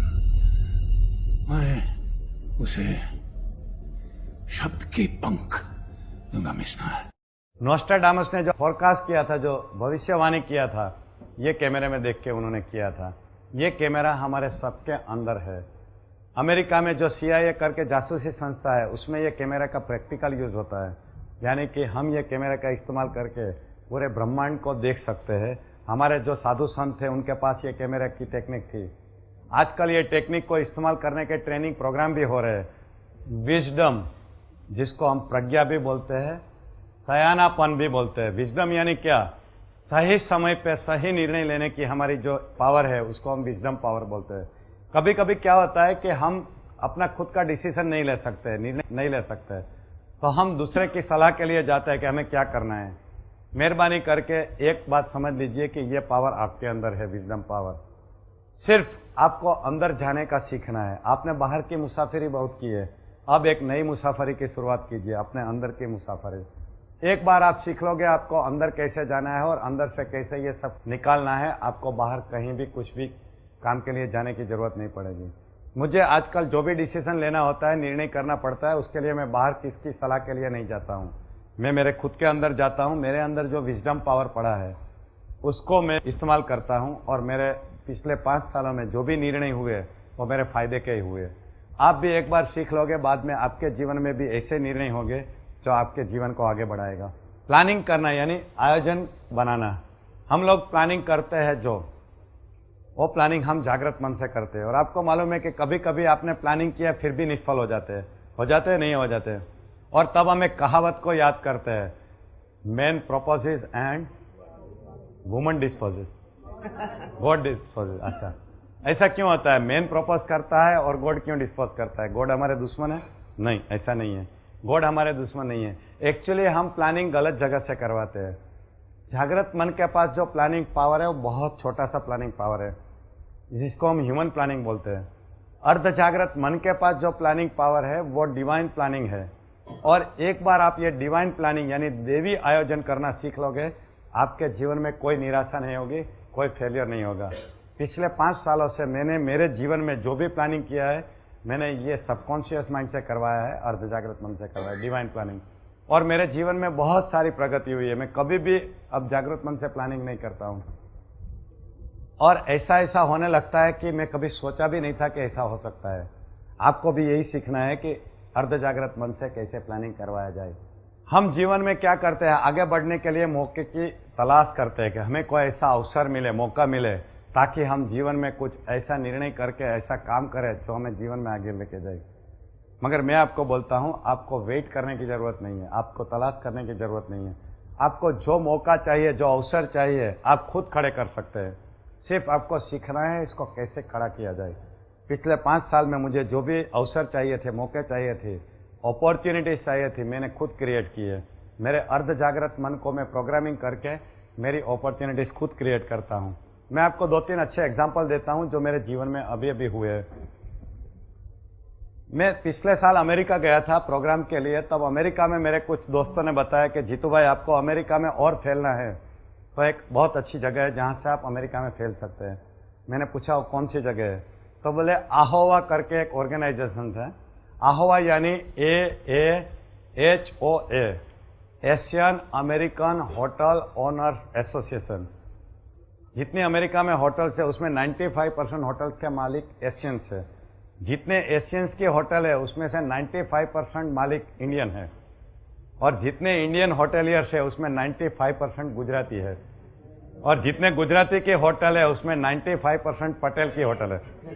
और जितनी पटेल की होटल है उसमें 95% पटेल सूरत और नवसारी डिस्ट्रिक्ट के है।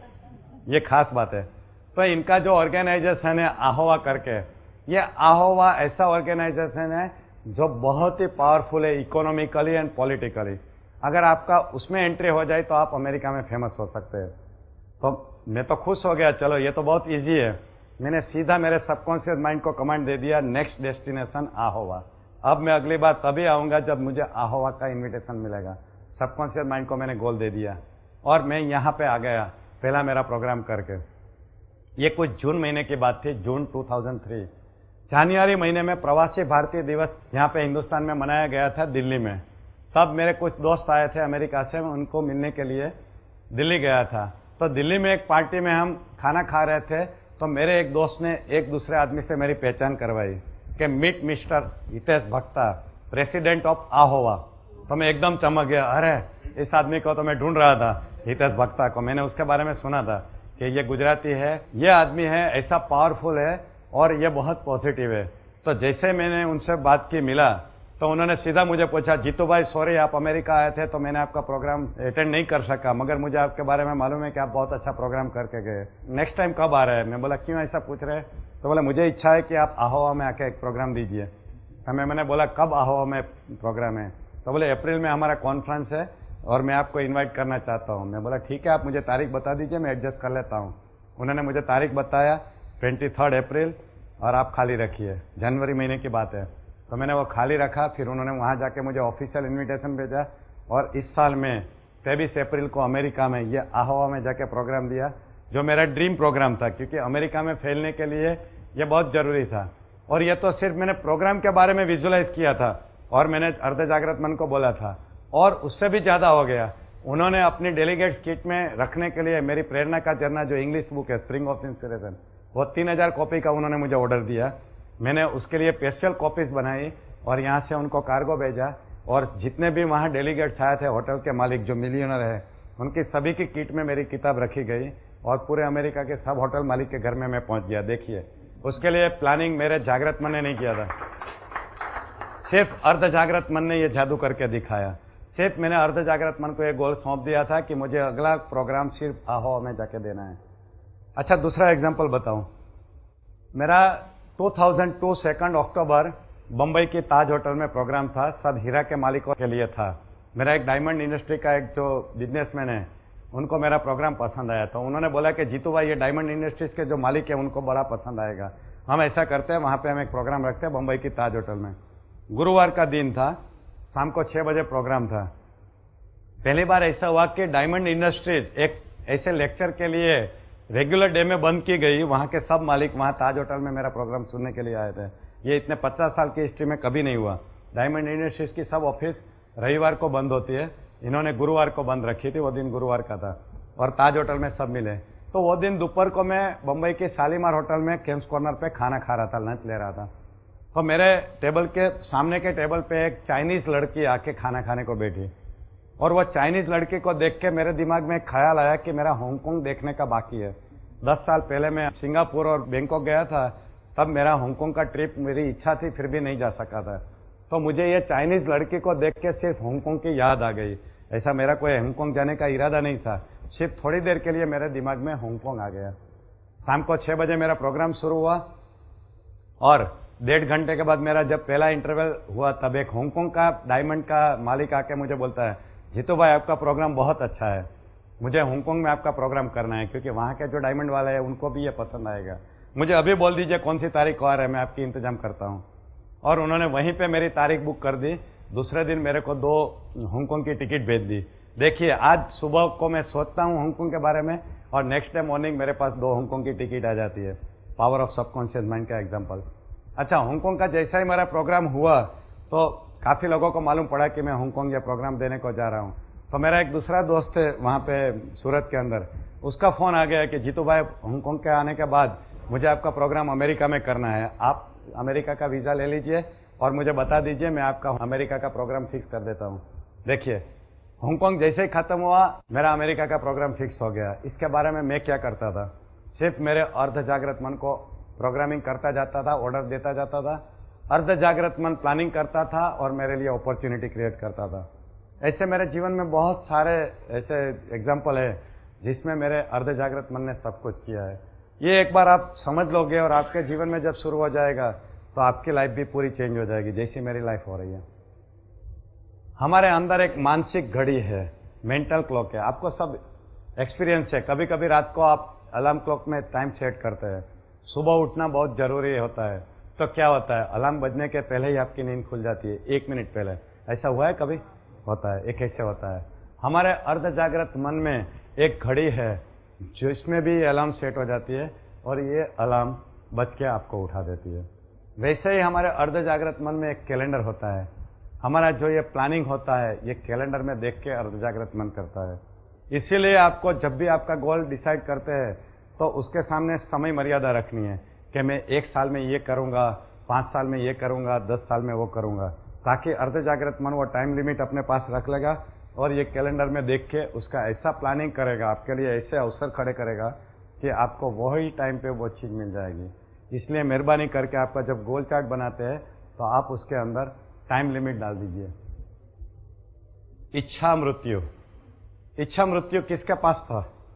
भीष्म पितामह के पास। अपने पास है या नहीं है? अपने पास इच्छा मृत्यु का पावर है या नहीं है? कितने लोग मानते हैं? बस 2-3 लोग मानते हैं, बाकी लोग नहीं मानते हैं। हमारे पास ये पावर है। हम ये तय कर सकते हैं कि हमें कहाँ मरना है, कब मरना है और कैसे मरना है। आप लोग मेरी बात मानेंगे नहीं, क्योंकि हमारा प्रोग्रामिंग ऐसा हो चुका है कि ये तो हमारे हाथ की बात नहीं है, ऊपर वाले के हाथ में है। बार बार हमें यही सुनाया जाता है, जिंदगी और मौत तो ऊपर वाले के हाथ में है, जिंदगी और मौत तो ऊपर वाले के हाथ में है। इसीलिए हम ये बात मान चुके हैं, इसलिए हम अभी बदल नहीं सकते। मैं भी आपके जैसा ही था, मगर जब मैंने ये किताब पढ़ी, एजलेस बॉडी टाइमलेस माइंड, जिसमें डॉक्टर दीपक चोपड़ा ने बहुत सुंदर तरीके से इलेक्ट्रॉन लेवल पे जाके समझाया है कि हम हमारा इच्छा मृत्यु कैसे करते हैं, तब मुझे एहसास हुआ कि नहीं, ये बात बिल्कुल सही है, हम हमारा इच्छा मृत्यु कर सकते हैं। मेरी जो किताब है प्रेरणा का झरना, उसके अंदर मैंने 2 एग्जाम्पल रखे हैं, मेरी मदर का और मेरी फादर का, जिसके अंदर मैंने समझाया हुआ है कि इच्छा मृत्यु मेरे घर में कैसे हुई। मेरी मदर का मैंने जो उदाहरण दिया है, उसमें क्या हुआ था, मेरी मदर मरने के 2 महीने पहले से उनको ऐसा एहसास हो गया था कि अभी मेरा मौत आने वाला है। तो हमेशा बोलती रहती है कि बेटा अब मेरा जाने का टाइम हो गया है, मुझे लगता है बहुत जल्दी चली जाऊंगी। मगर वो भगवान को हमेशा प्रार्थना करती थी। जब से उसको मालूम पड़ गया कि मेरा मरने का टाइम आ गया है, रोज सुबह में 2 घंटा भगवान की वो प्रेयर करती थी, पूजा करते थे। तो भगवान को बोलती थी, भगवान मेरा जीवन संवारा है तो अब मेरा मौत भी संवार देना, ऐसा भगवान को प्रेयर करती थी। अच्छा, मौत संवार देने में उनकी 2 खास बातें थी कि मुझे विधवा बनकर नहीं मरना है, मेरे पति के पहले मरना है, और मुझे कोई बीमारी नहीं चाहिए, मुझे ऐसे चलते फिरते मर जाना है। ऐसा रोज भगवान को प्रेयर करती थी। ऐसा कुछ दिन तक चला। मेरे पिताजी राजकोट गए थे, मैं अहमदाबाद में रहता हूं, मेरे पिताजी कुछ काम से राजकोट गए थे, तो हमेशा वो वापस आने के इंतजार करती थी। कोई भी फोन आया तो पूछती थी कब आओगे, जल्दी आ जाना ऐसा। मगर हमको मालूम नहीं था ऐसा क्यों कर रही है। मेरे पिताजी 15 दिन राजकोट रह के आए। 16वें दिन पे जब आए, सुबह मेरी मदर ने नाश्ता बनाया, दोपहर को लंच बनाया, रात को डिनर बनाया। रात को हम सब ड्राइंग रूम में बैठे थे, सोफा में बातें कर रहे थे। मेरी मदर वो श्री कृष्ण शरणम की किताब लिखती थी। बातें करते करते उनकी पेन ऐसे रुक गई, आंखें बंद हो गई और ऐसे बैठे बैठे उनकी मौत आ गई। मैं डॉक्टर हूं, मैंने बहुत सारे मौत देखी है, इतना ड्रामेटिक डेथ मैंने किसी का नहीं देखा। Absolutely no pain, no gasping, nothing, ऐसे बैठे बैठे भगवान का नाम श्री कृष्ण लिखा और पेन रुक गई और ऐसे ऐसे, कोई दवा की जरूरत नहीं, कुछ नहीं। तो हमको लगा कि यह कैसे हुआ है, ऐसा मौत तो कभी किसको मिलता ही नहीं है। और पिछले 2 महीने से यही बातें करती थी, यानी कि ये बेस्ट एग्जाम्पल था इच्छा मृत्यु का। उसको जैसे चाहिए था, जैसी तरह से जहां पे चाहिए था, वैसा ही उन्होंने मौत करके दिखाया। तब मुझे ये नॉलेज नहीं था, ये कुछ 7-8 साल पहले हुआ तब, कि ये इच्छा मृत्यु का एग्जाम्पल है। अब मैं सोचता हूं कि वो इच्छा मृत्यु का एग्जाम्पल है। अब दूसरी बात, मेरे पिताजी के केस में क्या हुआ, उससे कुछ अलग हुआ। मैं आपको ये एक सवाल पूछता हूं कि माँ बाप की सेवा करने से पुण्य होता है, ऐसा कितने लोग मानते हैं? सब लोग मानते हैं। वेरी गुड, सही मान्यता है। मेरी पिताजी की भी वही मान्यता थी कि माँ बाप की सेवा करना पुण्य होता है, और मान्यता बहुत ही डीप रूटेड थी। हमेशा सबको यही बातें करते रहे, माँ बाप की सेवा करनी चाहिए, माँ बाप की सेवा करनी चाहिए, माँ बाप की सेवा करनी चाहिए। मुझे भी 10 बार बोल चुके होंगे, मेरे दोस्तों को बोले होंगे, सबको यही बोलते रहते थे। ऐसे कैलेंडर छपवाते थे माँ बाप की सेवा के और सब।